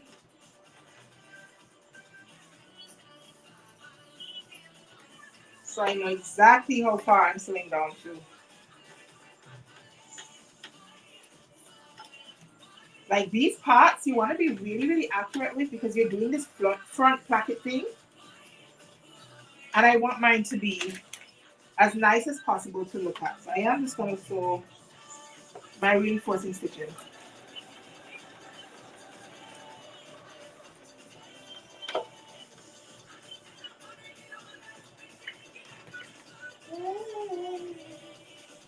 I order 50 labels every year because I usually make, I make a lot of stuff. And I am actually surprised some years when I have extra labels left back. And it might be because I have not put a label in a project or two, but I do order 50 labels every year.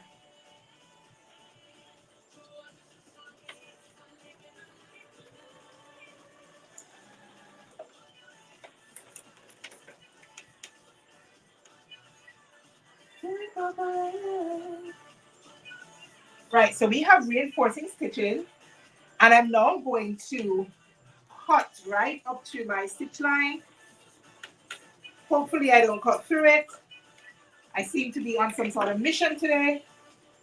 So I am just going to mark in my diagonal line just to give me a guide. Because again, because of where this is, I want to try to be as neat as I possibly can. Is that to say I won't mess it up? We don't know.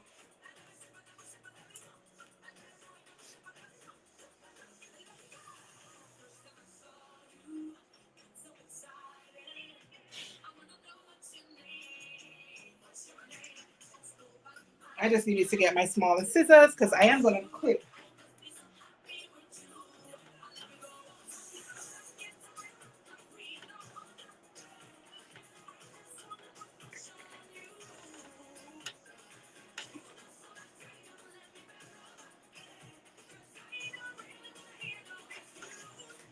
All right. Let me see about these plackets now.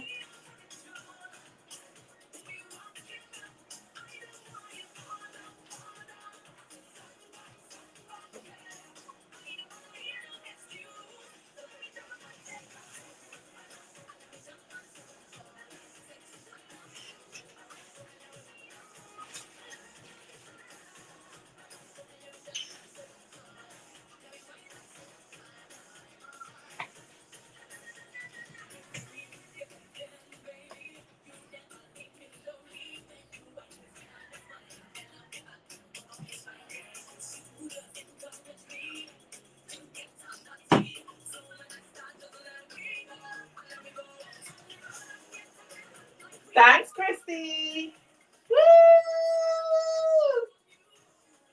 That's my celebratory dance. Right, so now I need to go and attach my plackets. This is going to be another part that is going to require me to be careful. And I don't have any room for any more errors.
Right. If my memory serves me correctly, this placket is meant to be attached to using a 3/8 of an inch seam allowance.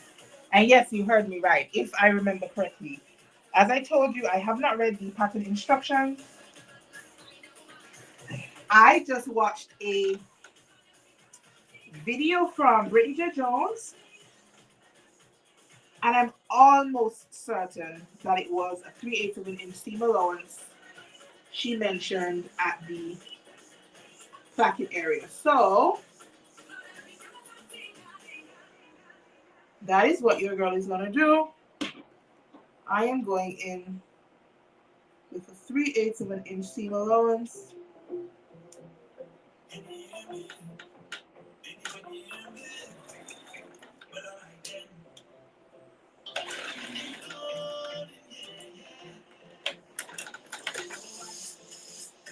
And what do? Start sewing with a 4/8 of an inch. Come on, Kristen. Right, that's right.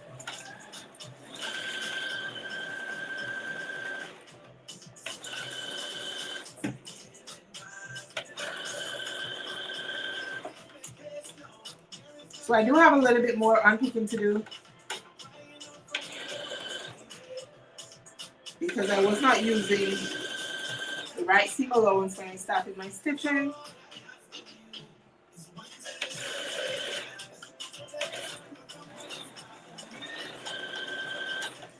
One thing that you guys are probably picking up about me,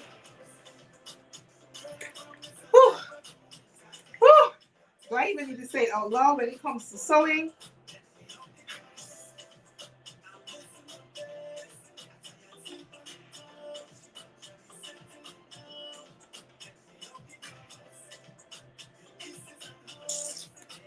You know what?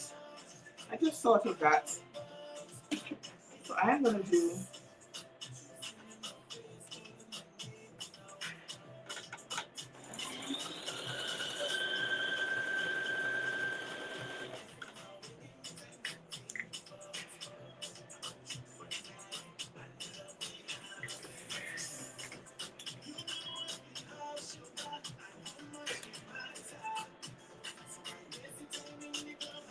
I'm talking to you guys and I'm telling you the seam allowance is 3/8 of an inch.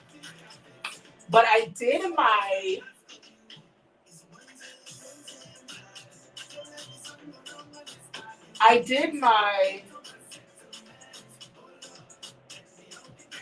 reinforcement stitching at 5/8 of an inch. And I cut up to the corners. You guys watch me cut up to the corners. Woo! And if I do 5/8 of an inch, it would just mean that my placket will be smaller, but it will also mean that my collar, I'm not buttoning it up anyway. So, because it will mean that my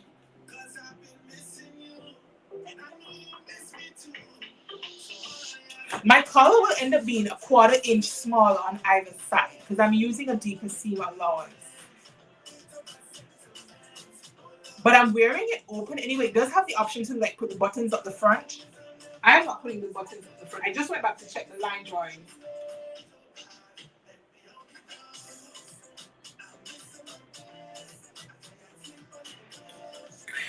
Right. As I said, this project is determined to take me out, but I'm not going to let it take me out. I am just going to keep pivoting. We'll see if we end up with something wearable at this point. Oh my God, at this point, you all cannot learn shit from me. I am the worst. Oh my gosh.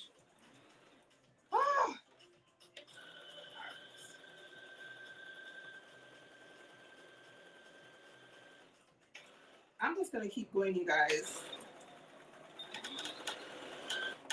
And here I am preaching to you guys about how this part needs to be accurate. And I'm telling you guys what I need to be doing, and I'm still doing something completely different.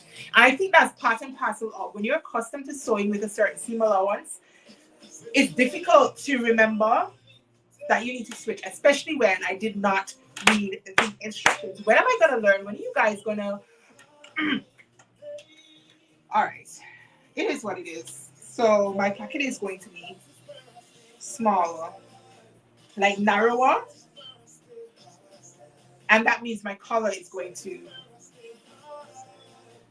I'm not buttoning it anyway, so it is whatever.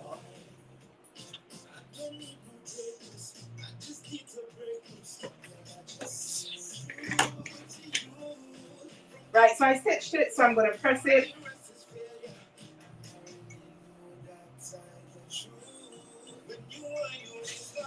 And because I have done this little seam allowance now, I am going to trim it down because this is going to be too much bulk on the inside, and I don't want that. So I am going to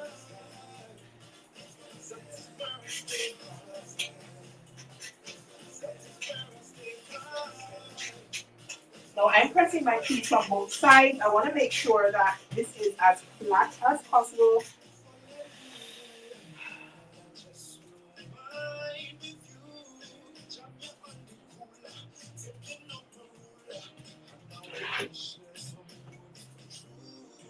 I'm going to try to be very careful with my scissors.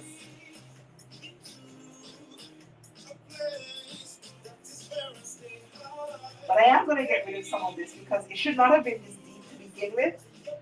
But again, I made another boo-boo on social, Queen of Boo-Boos. That should be my nickname or my tagline. If you guys see me end up with a finished dress, y'all need to clap for me like really, really hard because what is that? What am I doing?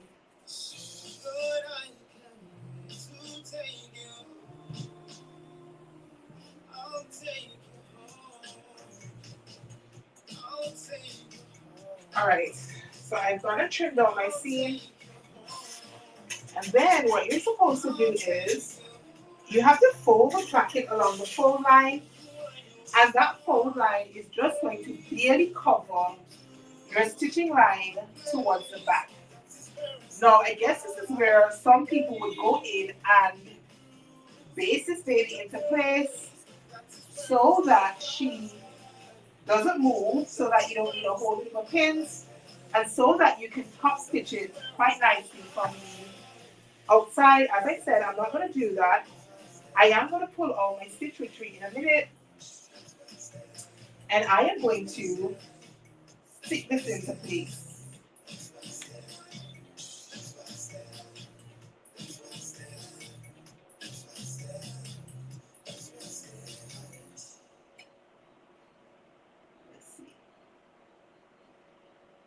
And I need to sew right from one corner up to the other corner.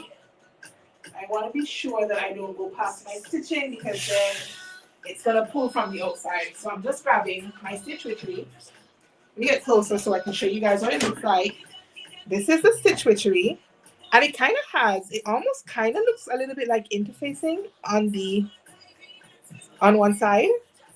So you just pull it off. This one is 5/8 of an inch. They are smaller like widths, but this is what I have to hand right now, so I'm just going to use it. And I'm going to measure it and pull it off. And then I'm going to sandwich my placket between this. So this is going to be in between. And then I'm going to press my iron on it. I'm not going to iron it like back and forth. I'm going to press it. You know, if you're sewing for a while, you know that there's a difference. Ironing and pressing are not the same thing. So I am going to be pressing it. You don't want to shift it when you iron it, because then that defeats the purpose of trying to stick it into place. So I'm just going to, now that I have ironed my placket into place and I see whereabouts it's supposed to be, I want to just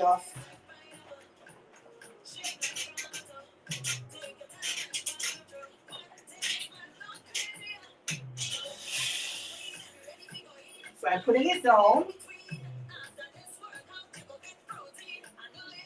And then I'm just going to cover it ever so slightly. And because I don't want to risk any of it getting on my iron, I am going to just use a piece of old hand pressure. So I want to make sure that this is just barely covering my stitching line. So I'm going to do it in portions. I start at the bottom, and I'm just putting my iron down on it. I'm not doing any movement other than resting it on top, holding it for a few seconds and applying a little bit of pressure, lifting, and I'm going to do the same thing, come right the way up the placket piece.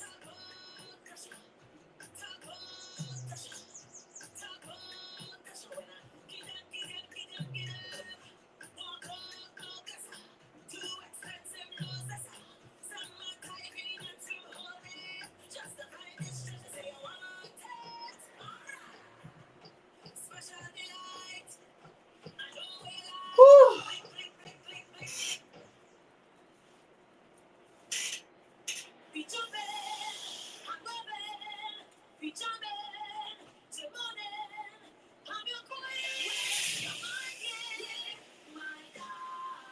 So my placket is now attached on the back side. Can you see? So it's stuck into place right down the back. So now when I turn it over, I can top stitch along my front. I don't need any pins and my piece is not going to shift. You want to try to be as accurate as possible so that you have it even in the back, but nobody's going to see it. So even if it's a little bit off, you're fine.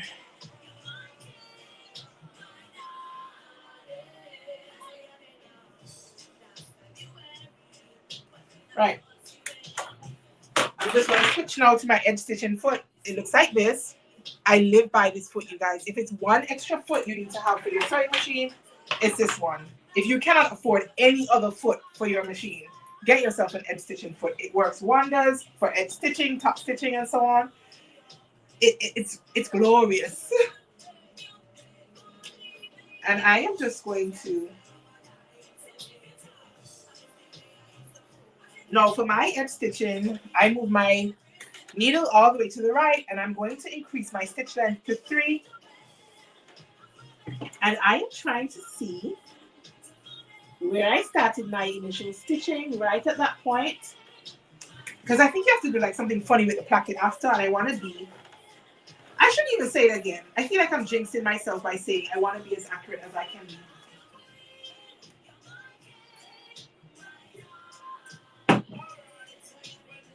Girl, you need to have some labels, Diana. The dress I'm wearing is the Little Lizard King Cannes, Cannes dress. And it came as both like the mom is a mom and me pattern. So there's a kiddie version. And I was actually pattern testing at that time for Little Lizard King because my daughter was actually wearing dresses then. And so they had this one where it was a mommy and me, and I'm like, oh, that would be cute. And so I made dresses, one for me, one for her, in this very same fabric. Hers is obviously too small for her now. I gave it away, I guess, at some point.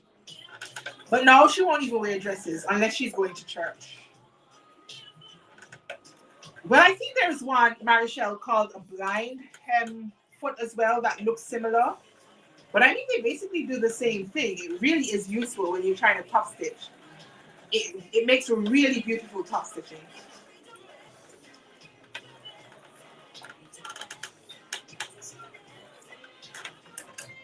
So, oops. This is what it looks like from the outside. Let me turn the light down. I feel like the light is giving. Can you see? That's the outside. And then this is how neat it is on the inside. You almost can't even tell. Can you guys see?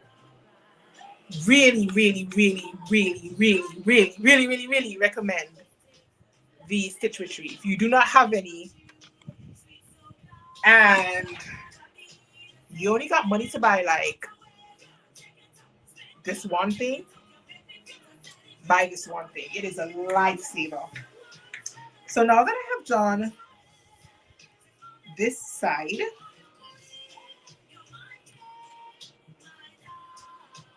I need to now grab the right side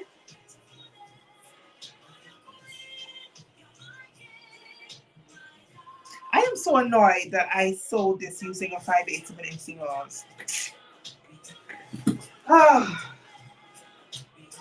thank you. And it is old too. It's really, really old. and she's still going strong.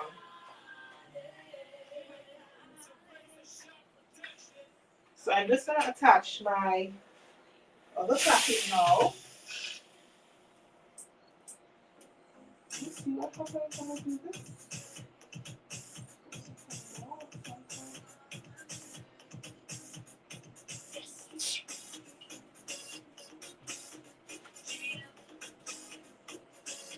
So I'm repeating the same thing for my right pocket. The right pocket looks different to the left one because it does have this overlap thing.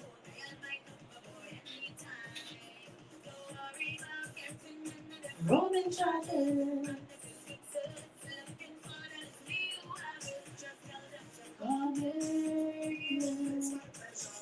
I am gonna be so mad at myself if this messes up the front of my dress. So mad.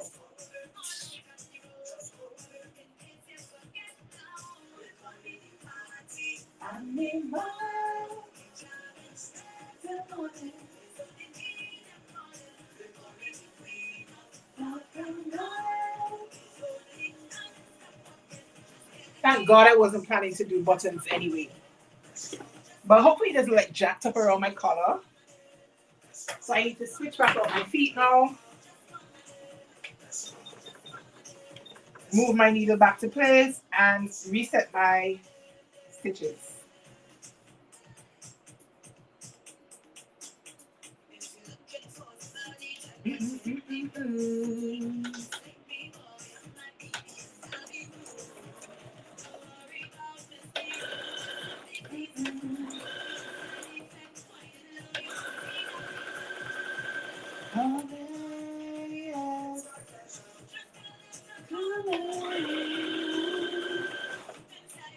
Just coming in.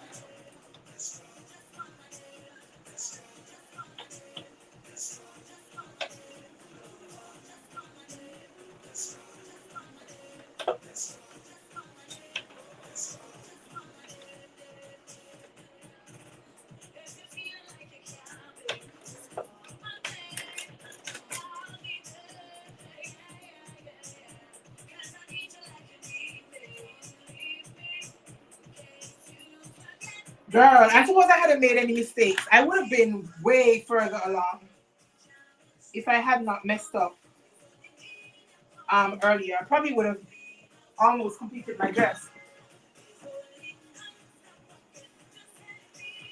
Measure ebony. So I like to measure my pattern pieces.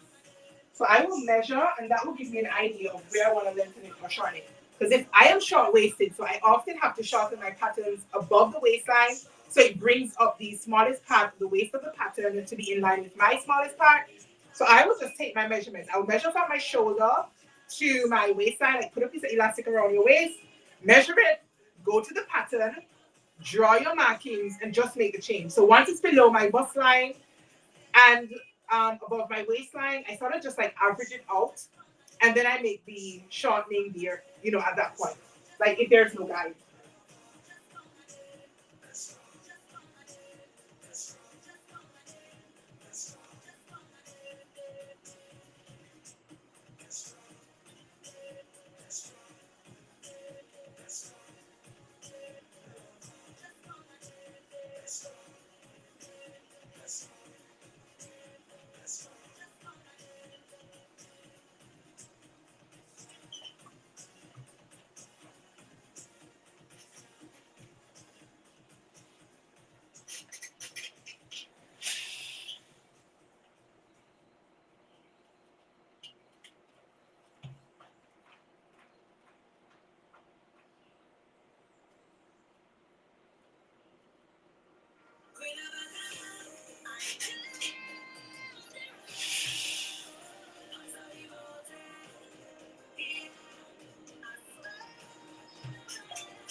So I'm going to go back in with my secretary now and do the exact same thing. I'm going to press it into place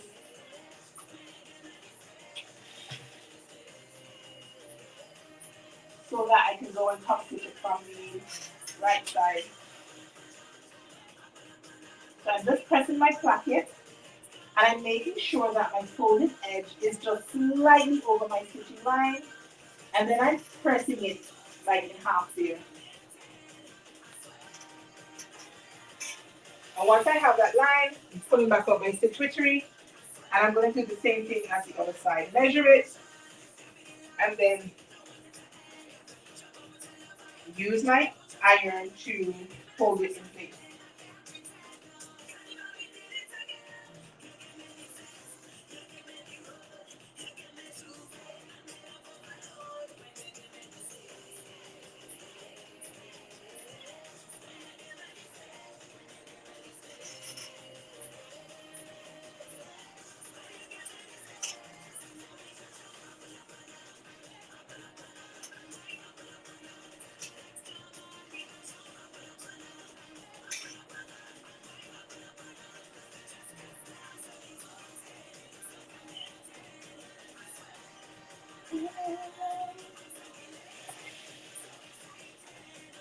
Back to my machine now to do my top stitching.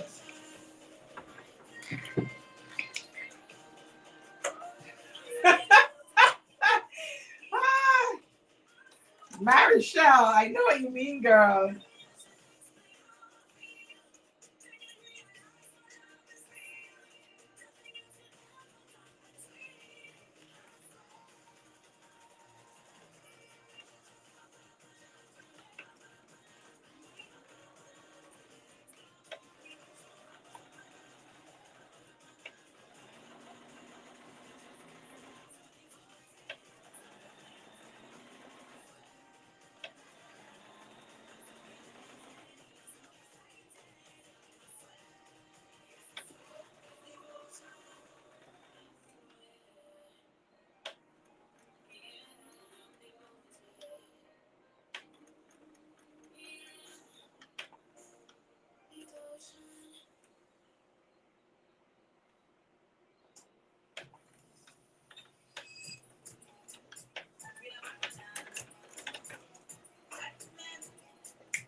Hey, Becky.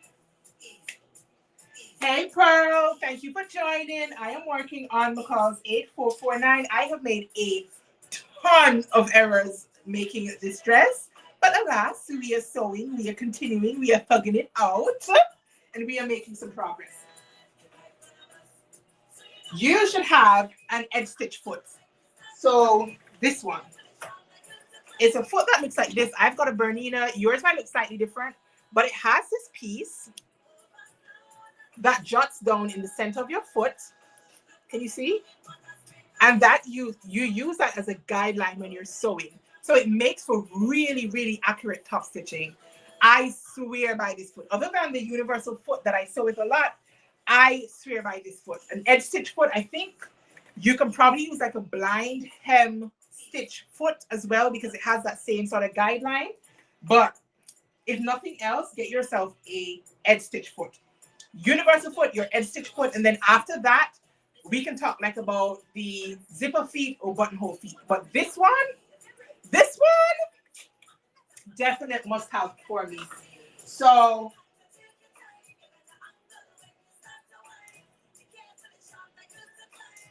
we have complete, well, we haven't completed, but we have plackets. My plackets are smaller in width than they should because I went ahead and made a mistake and sewed with a deeper seam allowance. But they do get covered somewhere like so. And then I have to contend with this bit down here. I am not even going to try to do that on camera, you guys. I am going to leave it as is right now. I will get back to working on the placket and finishing off the placket. But what I want to do before I head off live, I do want to go and finish the burrito method so I can show you guys in case anybody is unfamiliar with the burrito method. I want to attach my front to my back at my shoulders, show you guys how to do the burrito method, and then I'm out because I am hungry. I am getting hungry. And Marichelle is getting me even more hungry by talking about food. But I do want to show you guys this bit before I pop off live. So if you are unfamiliar, when you're doing your burrito method, you do need to have a double yolk. If you were here since early, you saw me cut a big old hole in my yolk. And you want to allow your yolk facing to fall towards the hem of your garment, whatever it is you're trying to do the burrito method on. You only want to use your yolk main pieces. And you are going to attach them in the same way that you always do, right sides together to your bodice front pieces. Now, before I can do that, I just need to go and run some gathering stitches because the front of the bodice is gathered between some notches. And can I tell you guys that that was another mistake that I made when I was grading my pattern piece. I graded it down to a 16 and cut off the 18 line without marking my notches. So my girl Kizzy actually made this pattern already. And I asked her to remind me of the yoke placement, not the yoke, the gathering placement. So I did do that, but I forgot to go and clip the notches on my fabric. So I'm just going to do that so I can see where I need to gather. And then I can gather my pieces and then attach them to my back yoke using the burrito method. So that is where we're at. Thank you guys for sticking out with me. Thank you guys for keeping me company. And thank you guys for accepting my haphazard sewing style and the fact that I'm human and I make mistakes. So you could have just been like, oh my God, she doesn't know what she's doing, and pop off the live. But you guys stuck with me. I have been able to make somewhat of a recovery. And to be honest, it probably wouldn't have gotten done today if you guys were not watching. So we are in this together. In this together.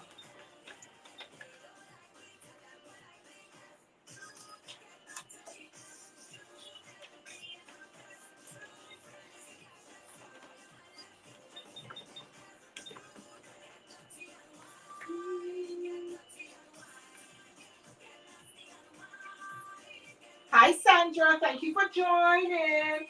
I am using a rayon fabric. It is a rayon viscose. And I actually bought this last year, April-ish, when I was in Barbados.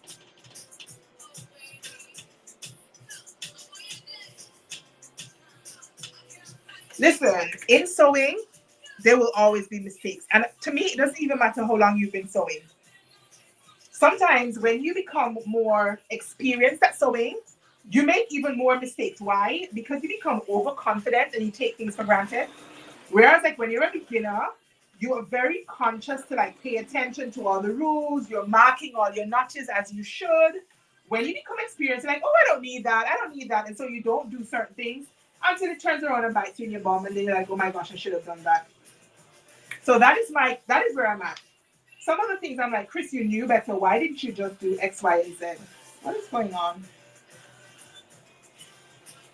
Why didn't you just do that?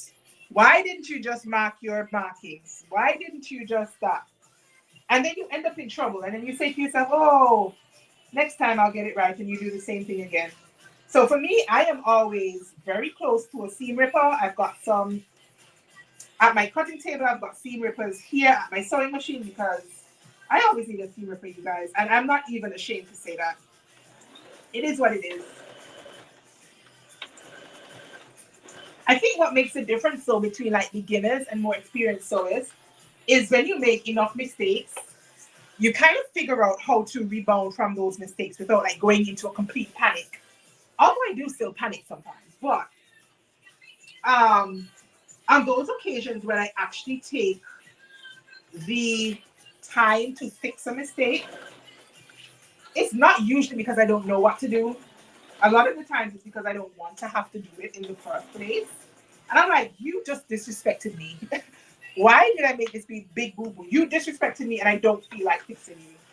And I put it to the side and say, you know what, I'll fix it, you know, at a later date. And then I don't get around to doing it because I get taken up with other things. So I will say that. I think that is what my What I think, like when you become a little bit more experienced, it's not that you don't make mistakes. It's just that you're a little bit better at recovering from your mistakes. What is it that is happening to my thread?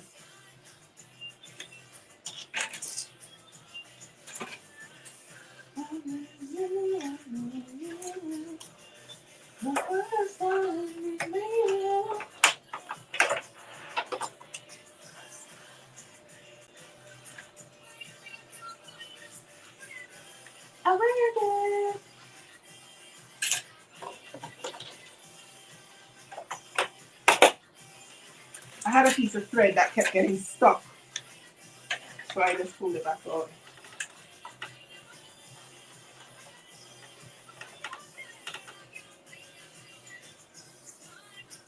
Yeah, people who don't sew don't know that you messed up, and usually the ones of us who do so, we are our biggest critics. Like things that people don't even notice until you point them out.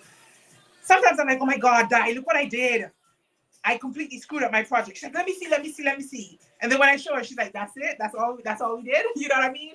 I think we tend to get very hung up on our own mistakes because we have set certain expectations for ourselves, at least I do. And I'm like, I know this could have been better. This could have been executed better. But people who are looking at me, most of the times you can't even see. And if you can't, that means you are way too close to me. So I've done my gathering. So I'm going to go in now and do my burrito method. So as I said, my back yoke, my yoke facing is hanging down towards the hem of my garment. And I'm working on the right side of my main front yoke. So I'm going to lay that down, right side facing me. I'm making sure that that back yoke is tucked out of the way. And then I'm grabbing my front piece and I'm putting them right sides together with my yoke. Just like you would sew a regular seam. This one does have some gathering though, so I'm just going to make sure that I have my pieces lined up properly.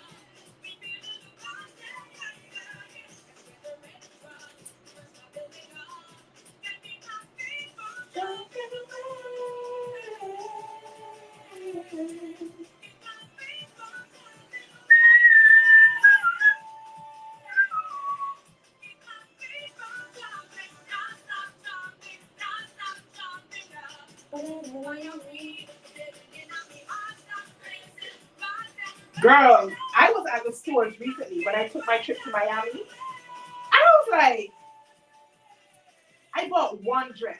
And I only bought it because my husband was like, oh, he really, really likes the fabric. I tried it on and I'm like, but the waistline isn't where it's supposed to be. He's like, what are you talking about? I said the waist seam is below my waist seam because I've got a short waist. He's like, does that make a difference? I'm like, yes. But when I was looking at like the workmanship and stuff, I'm like, really? What was I doing before I learned to sew? This is what I was buying? Is this what people have to buy who can't sew? This is what they're expected to wear? Of course I was being a little dramatic, but I mean, once you know how to sew, it's a game changer.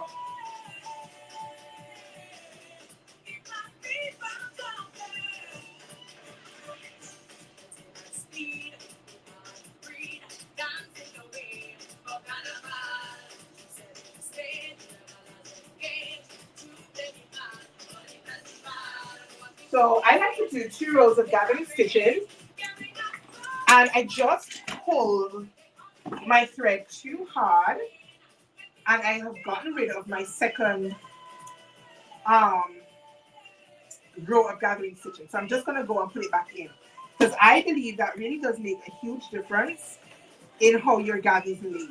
So I am going to just put it back in. I pulled the round thread a little bit too hard, and it is really a short gathered seam or whatever. So I'm just going to put it back in because I need that. It just helps your gathers to be a little bit more uniform. So I do like to have 2 rows of gathering stitches.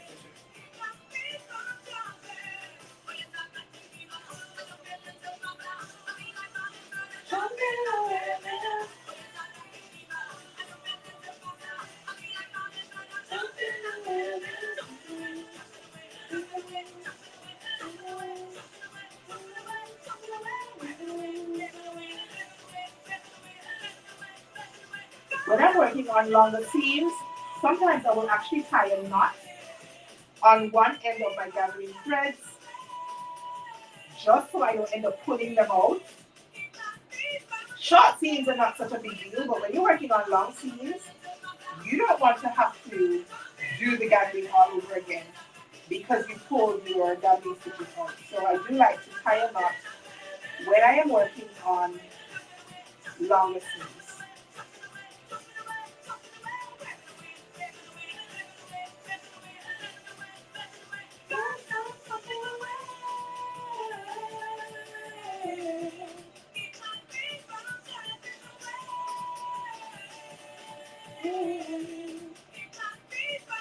Right, so I'm just putting it into place, right sides together, as I said.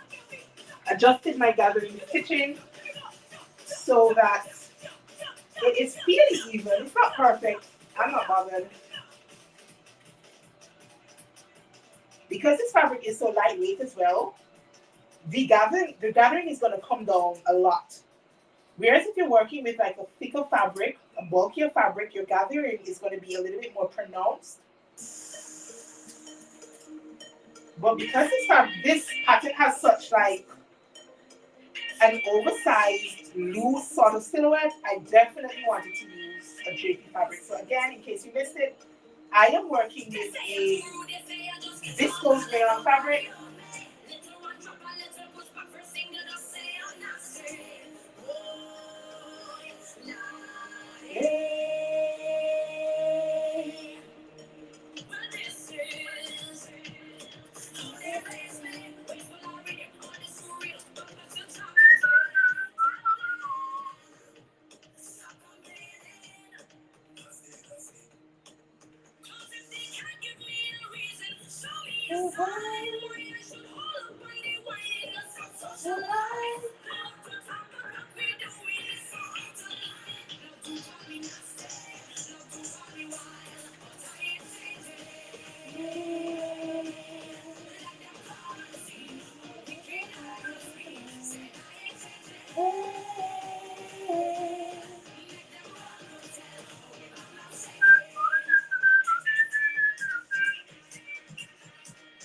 All right, I pinned it into place and I'm just going to baste it using a 1/2 inch seam allowance. That's just beneath the 5/8 of an inch seam allowance because I am going to have to sew the shoulder seam a second time when I pull up my yoke facing.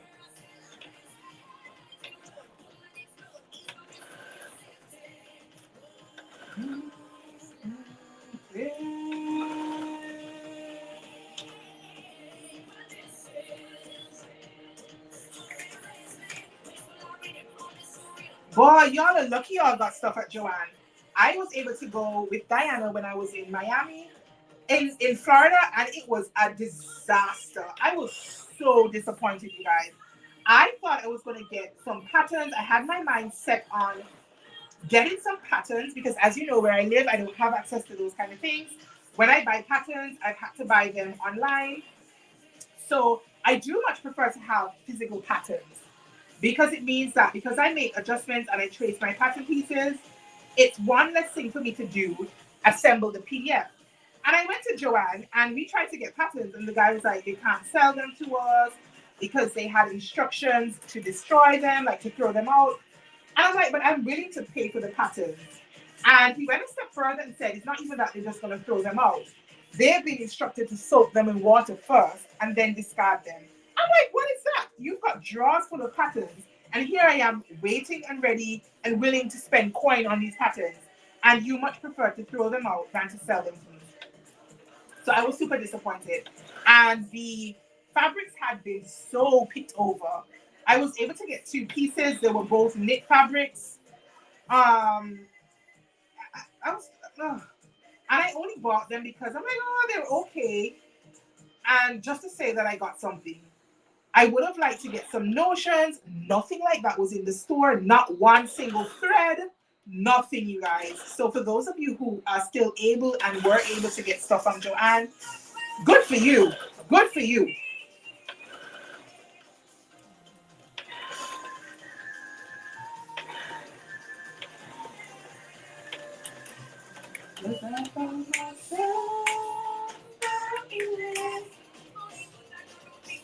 with my friends and families. Tell everyone else to me. So I've gone ahead and I've done my first row stitching. Let me see if I can explain this to you guys while trying to hold this piece up. So this flap of yoke, we actually need to roll the entire dress up towards the front of the shoulders so that we can expose the back shoulders so that we can sew this shoulder line right side together with this shoulder line. Now that probably sounds like crap trying to explain it. These are the kind of things that I think need to be like demoed instead of explained. So, all right, let me bring my makeshift table to you guys. So, and I'm sure most of you know how to do this, if not all of you, but just in case. So this flap of fabric, I'm laying my bodice down, and I'm actually going to start rolling from my hem, and I'm rolling, rolling, rolling, rolling all the way up. Now, as you roll your main piece, you can see now my yoke piece. So we want the entire dress, which is now rolled up like this, and then I can bring up my loose piece of yoke, and I can now pin it right sides together with the bodice shoulder seams that I just sewed. I'm hoping you guys can see. So my entire dress is now stuffed in this hole. So I can now pin it into place.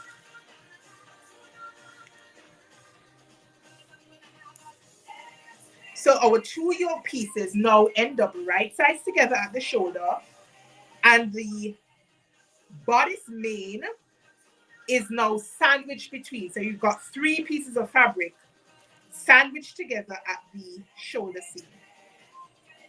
So I'm just pinning those into place, and then I can sew it using the 5/8 of an inch seam allowance. And we're going to do it on both sides, both shoulder seams. Now, when you're pinning, you want to make sure that it's flat on the inside. You want to make sure that you are not inadvertently catching any of your dress or your blouse or whatever it is you're working on in your shoulder seams. You only want to have the shoulder seams pinned together. So I'm going to repeat the same thing on the other side. Again, this is my main piece that I just basted together. Main yoke to main bodice, basted together. This is my yoke facing, which is now exposed. And I'm just going to pin it again into place so that I have three pieces of fabric pinned at the shoulder, and making sure that the rest of your dress is tucked out of the way so it does not get caught in your stitching. You do not want it getting caught in your stitching, and then maybe you trim your seams down and realize now that you have cut your bodice. Don't be like me, you guys.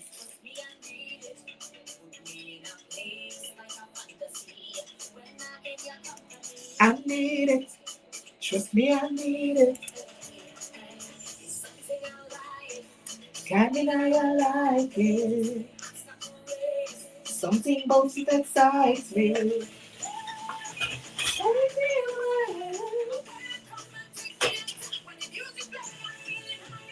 So this is what we have. It looks just like a burrito. So I'm going to now sew it together using a 5/8 of an inch seam allowance. And I'm going to be feeling as I sew, just to try and make sure that my fabric is laying flat and nothing is getting tucked where I don't want it to tuck.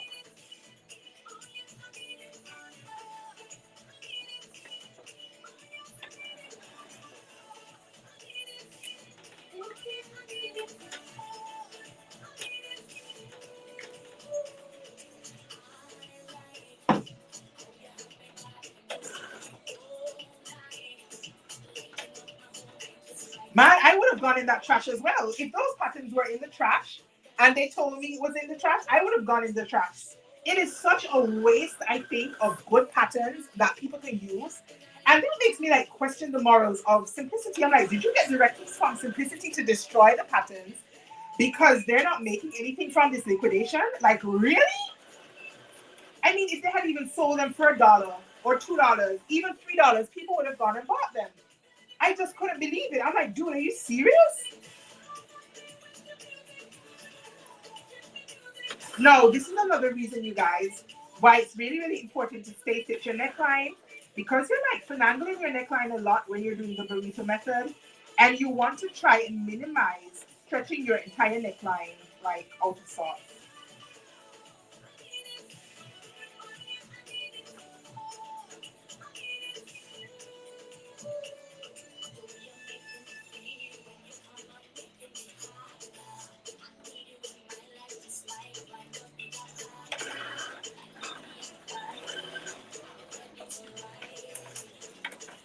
Yeah, they could have donated them. Lots of schools probably do like sewing classes or something. Maybe communities have like sewing classes, that kind of thing. I'm like, you guys prefer to throw away perfectly good patterns than to allow people to buy them or donate them. That is whack. That is whack.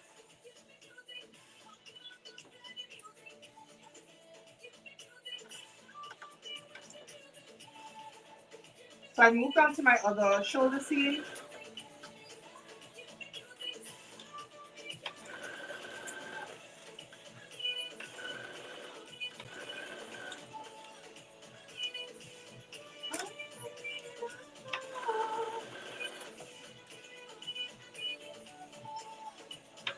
I mean, how much could you have expected to make from a liquidation sale anyway? So that means you don't care about your customers, the people who are actually using your patterns, because if you are content for them to end up wet and in dumpsters, than to have people actually sewing them up and sharing in the sewing community, like, what are you doing? What are you doing?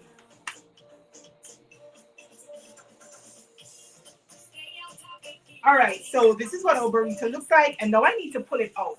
Now, a lot of people will dip through the neckline and pull it out. I don't like to dip through my neckline, and that is because I don't want to stretch out my neckline unnecessarily. Now, I should be trimming this seam, but I'm actually going to pull it out first. Given what it's been through throughout this live, I'm actually going to pull it through first from the arm side. Double check to make sure I didn't get anything unwanted caught in my seam, and then I can always dip back in and trim it down. So our burrito is done. This is the inside. Let's lower this light a little bit so you guys can see better. So this is what the inside looks like, nice and neat. And then this is the outside. Like, why would I be slip stitching? Why? When I could do this? Make it make sense, you guys. Even though the instructions say fold it back, you have to then fold under the seam allowance, then cover your cover your stitching line a little bit with the seam allowance, go back in with my stitch witchery, and then try to stitch it into. No, thank you. So I've just gone ahead and done the burrito method. So this is what my dress looks like. I am going to go in and just trim down my seams before I press it flat. And then I'm just going to baste together the 2 layers of my yoke right here. It's very short, but I want to go back in and clip them first and press them flat and then baste it down. And then we have what looks like a dress. It looks like a huge dress. So I'm just going to pop it on over me so we can get an idea of what she looks like.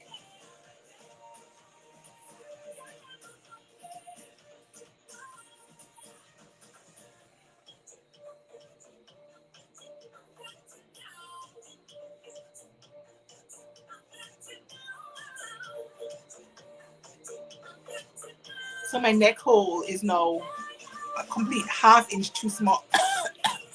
½ inch too small because I did the placket too small. But again, I'm not putting buttons, and so I don't have to worry about the color. If I was, this might have been a problem, but I'm not going to. So this is just going to stay like open like this. It will be stitched across here to keep the bottom in place. So I'm just going to pin it down here.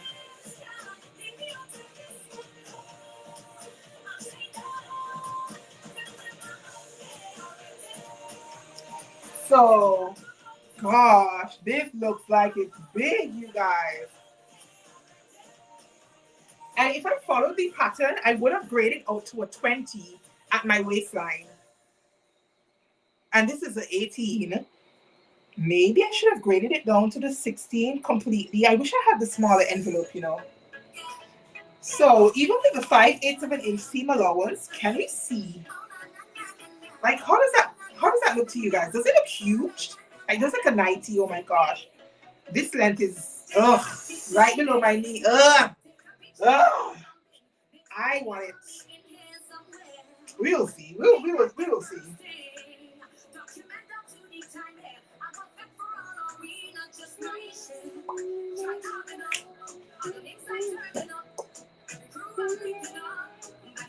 But what do we think, you guys?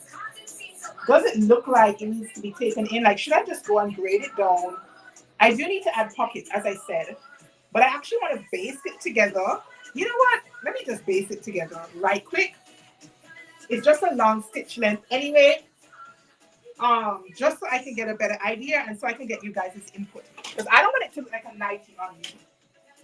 And even if I were to belt it, I still don't want it to look like I'm borrowing somebody's dress. So let me just go and baste it. I'll just baste it to just below the waistline area. I'm not going to baste it all the way down to the hemline. But just to give me a better idea. And that will help me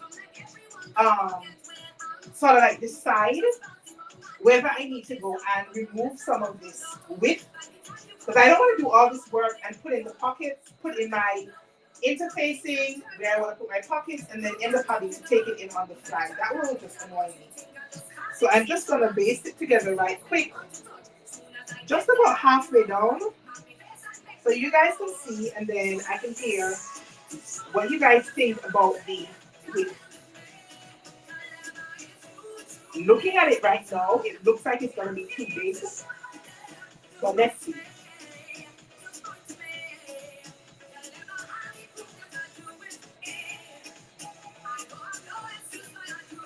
Yay.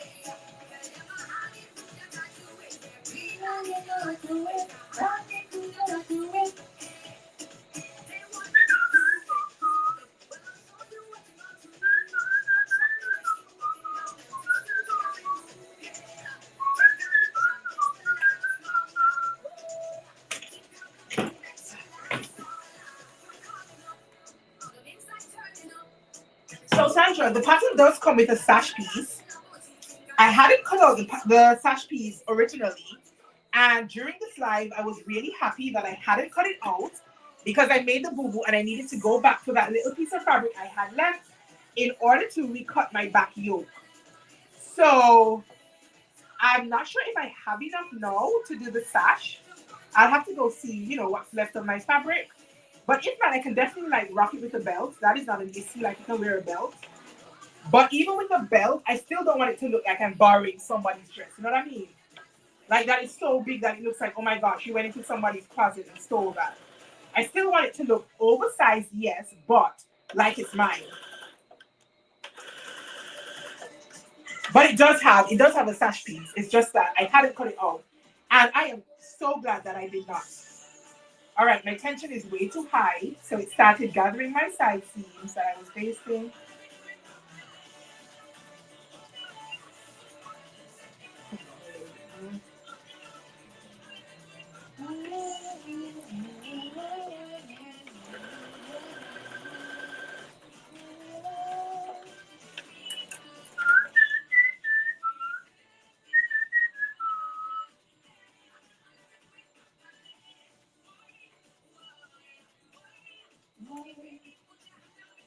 I know she's got one. She's got one of these dresses and it's really, really nice. She made it using like this tribal print viscose fabric. And it's really, really nice.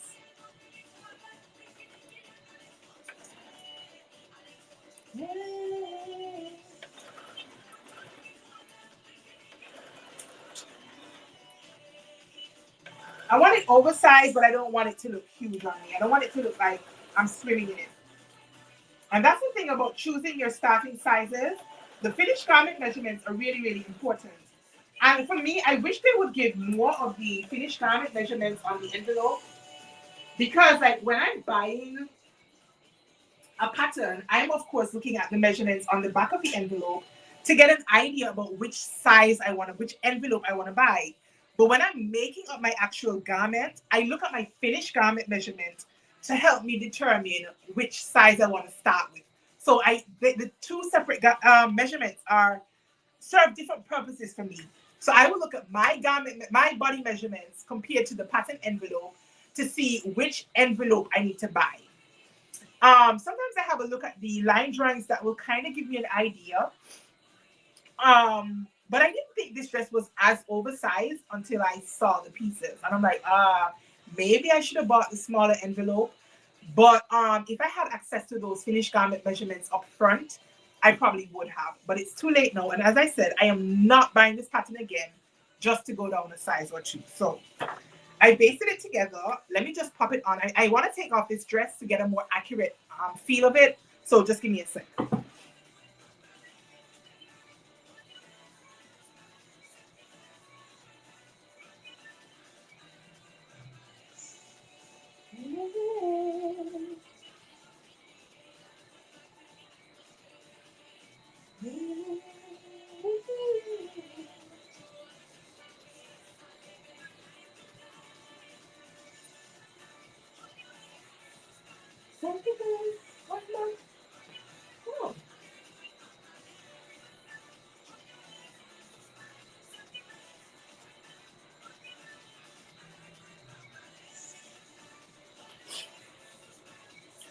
All right, folks. So,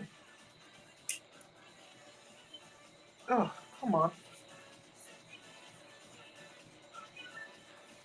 This is what we have.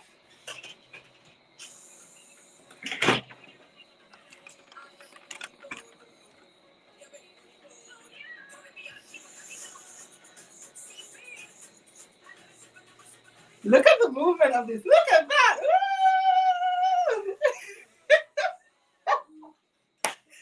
Right. So, what do you guys think? Do you guys think that I need to go in and make it smaller? Like, look how big it is at the side seams. Like, my waist is like all the way in here. So, it's a good, like, is that like a good 4 inches on either side? So that's 16 inches because it's 4 times 2, that's 8. 4 times 2, that's 8. So like a good 16 inches. Obviously, I still want it to be oversized. And because it drapes so much, it's not actually bothering me as much as I thought it would. But I'm curious to hear what you guys have to say. Do I need to go in and take it in just a smidge, maybe like an inch, maybe just like an inch um, at the waistline area? Or do you guys think it's good as is? Look at the movement of this. Oh, yes. Yes. Well worth the rescue of that back piece. So you guys sound off in the comments. Let me know what you think. Do I need to take it in just a little bit? Let me hear what you guys have to say. Do we need to take it in a little bit? Maybe like an inch or so. I still want to maintain the integrity of the pattern in this oversized kind of vibe. But does it look like somebody else's dress? Be honest. We are having honest conversation. I'm cool with whatever you guys say. But I will take into consideration what you guys say. And if I ask my hubby, he's going to be like, oh, take it in. It's too big. And of course, I can wear a belt. Don't even have a belt nearby. Let's see.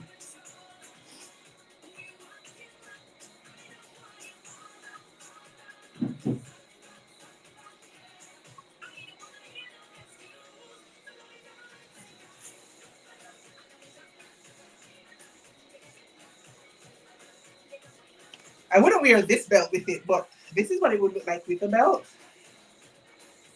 Man, actually, I think I like it better without a belt. That's surprising because I like a belt on everything.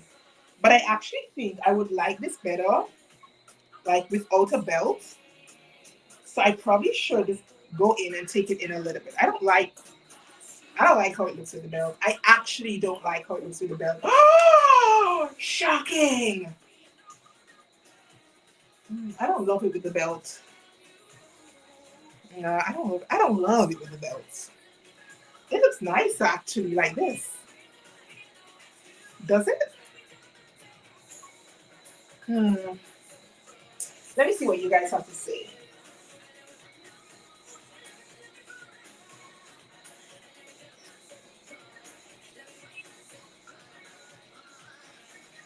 Oh, Marisha, you like the split? I could do the side slit. I could totally do a side slit. Like I could do two side slits. Maybe if I do two side slits, I would be more willing to keep it at this length. Of course, it's not hemmed yet, but even hemmed is just going to be like beneath my knee, just like around my knee level, just beneath my knee. And usually I like my dresses either long or short. Um, Currently, as I'm looking at it on the phone, like camera thing, I feel like I need to take it in a little bit. I'm gonna have a good look in the mirror though, so I can get a better appreciation. It's kind of hard to see it on this small screen, but I think I want to take it in a little bit, just at least an inch. It will be oversized still, but not so paperback like. But she's gonna be cute. She is gonna be cute.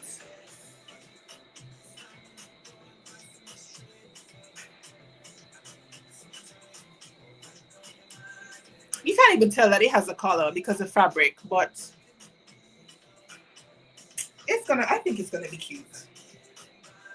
Okay, right. Yeah, it does have kaftan vibes, but do I like kaftan vibes? I don't know. I don't know. I feel like I need to, I shall see. So quickly, let me tell you guys what adjustments I made to this pattern. I removed a 1/4 inch in length between my shoulder and my bust for my forward rotated shoulders. I did a 1/4 inch sway back adjustment. Um, Maybe if this pattern was cut on the cut two, I could have introduced a little bit more shape into the back. But because it has a gathering situation up here, I left it as is. And again, it's meant to be loose and oversized. So I think it's okay at the back. I did not do a full bust adjustment on this one because it was just so oversized. Now, I am a proponent for a full bust adjustment because it adds width, but it also adds length. And when you don't, your front piece sort of rides up. But because this was such a loosey-goosey fit anyway, I'm like, oh, it's not such a big deal for this type of dress, so I skipped it. And I did lower the arm side by 1/2 inch because I do have sloping shoulders. So I like to do that sloping shoulder adjustment as well. So those were, oh, and I did a 1/4 inch hollow hip adjustment. When I don't do that adjustment, you guys, because I'm not very hippie, my hemlines bow in like this. And I did share a full YouTube video in case anybody else is interested in what it is, why I do it, and how to do it. I did share that in a YouTube video. You can go and check it out if you're curious about it. But I did do a 1/4 inch hollow hip adjustment as well. So I'm really glad I did those adjustments. But I think I probably should have graded down the entire thing to a size 16. So I think I am going to go in and remove a 1/2 inch at the waistline. I'm not going to tamper with the arm side because it looks, it will be too close. And I don't want it to be uncomfortable like under my arm. So I'm just going to grade it from the underarm out to a 1/2 inch at the waistline and then carry that straight down to the hemline. And then when I sew it up, I will consider, as Marichelle said, to do the 2 side slits. I think that will add a little bit of extra oomph to this pattern, particularly given the length. But that is all for today. Our power hour has gone on for way longer than an hour, but I was thrilled that you guys spent the extra time with me here on YouTube. It always brings me joy to continue to foster my sewing community. We can talk to one another. I can talk to you guys. You guys talk back to me in the comments. And so I am indebted to you guys once again for chilling with me on this Saturday. So thank you, thank you, thank you, thank you so much.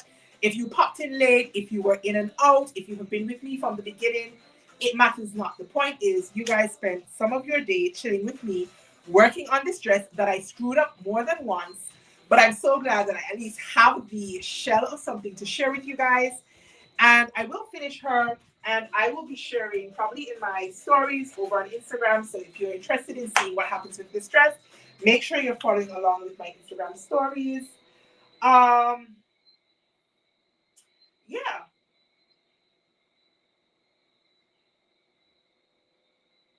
Yes, Ebony, thank you. Everybody remember to like the live. YouTube likes this sort of thing. It helps the algorithm like share my videos with other people. And I desperately need it. So please remember to like the live. But I do appreciate you guys here. It's not always about the numbers. It's really about the vibe. And I had an amazing time chilling with you guys this afternoon. Thank you so much for obliging me with the extra time. We have gone way past, almost 2 hours past the initial cutoff time, and you guys thugged it out with me anyway. So I am going to take a break now. I do have adulting to do. This is going to be my sewing time probably for the rest of the night. I'm not sure I'll be able to get back to this corner for the rest of the night. I need to finish my laundry. I need to season meat to cook tomorrow. My kids will be home soon. There'll be bath time, and there'll be supper time, and then there'll be bedtime.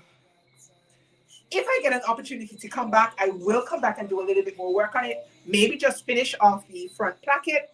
But as I said, I will keep you guys updated in my stories.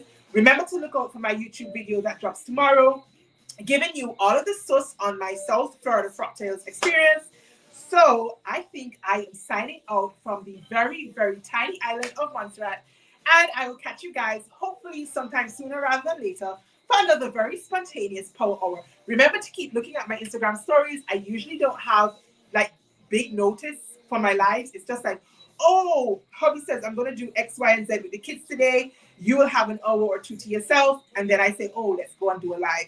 So keep your eyes looking out for that on my Instagram stories. And let's keep talking here on YouTube in the comments, over on Instagram in the DMs. Do not be a stranger. I am always really excited to talk sewing. So questions, comments, inquiries, anything at all, you guys know where to find me. Thank you again so much for spending time with me. And until next time, peace.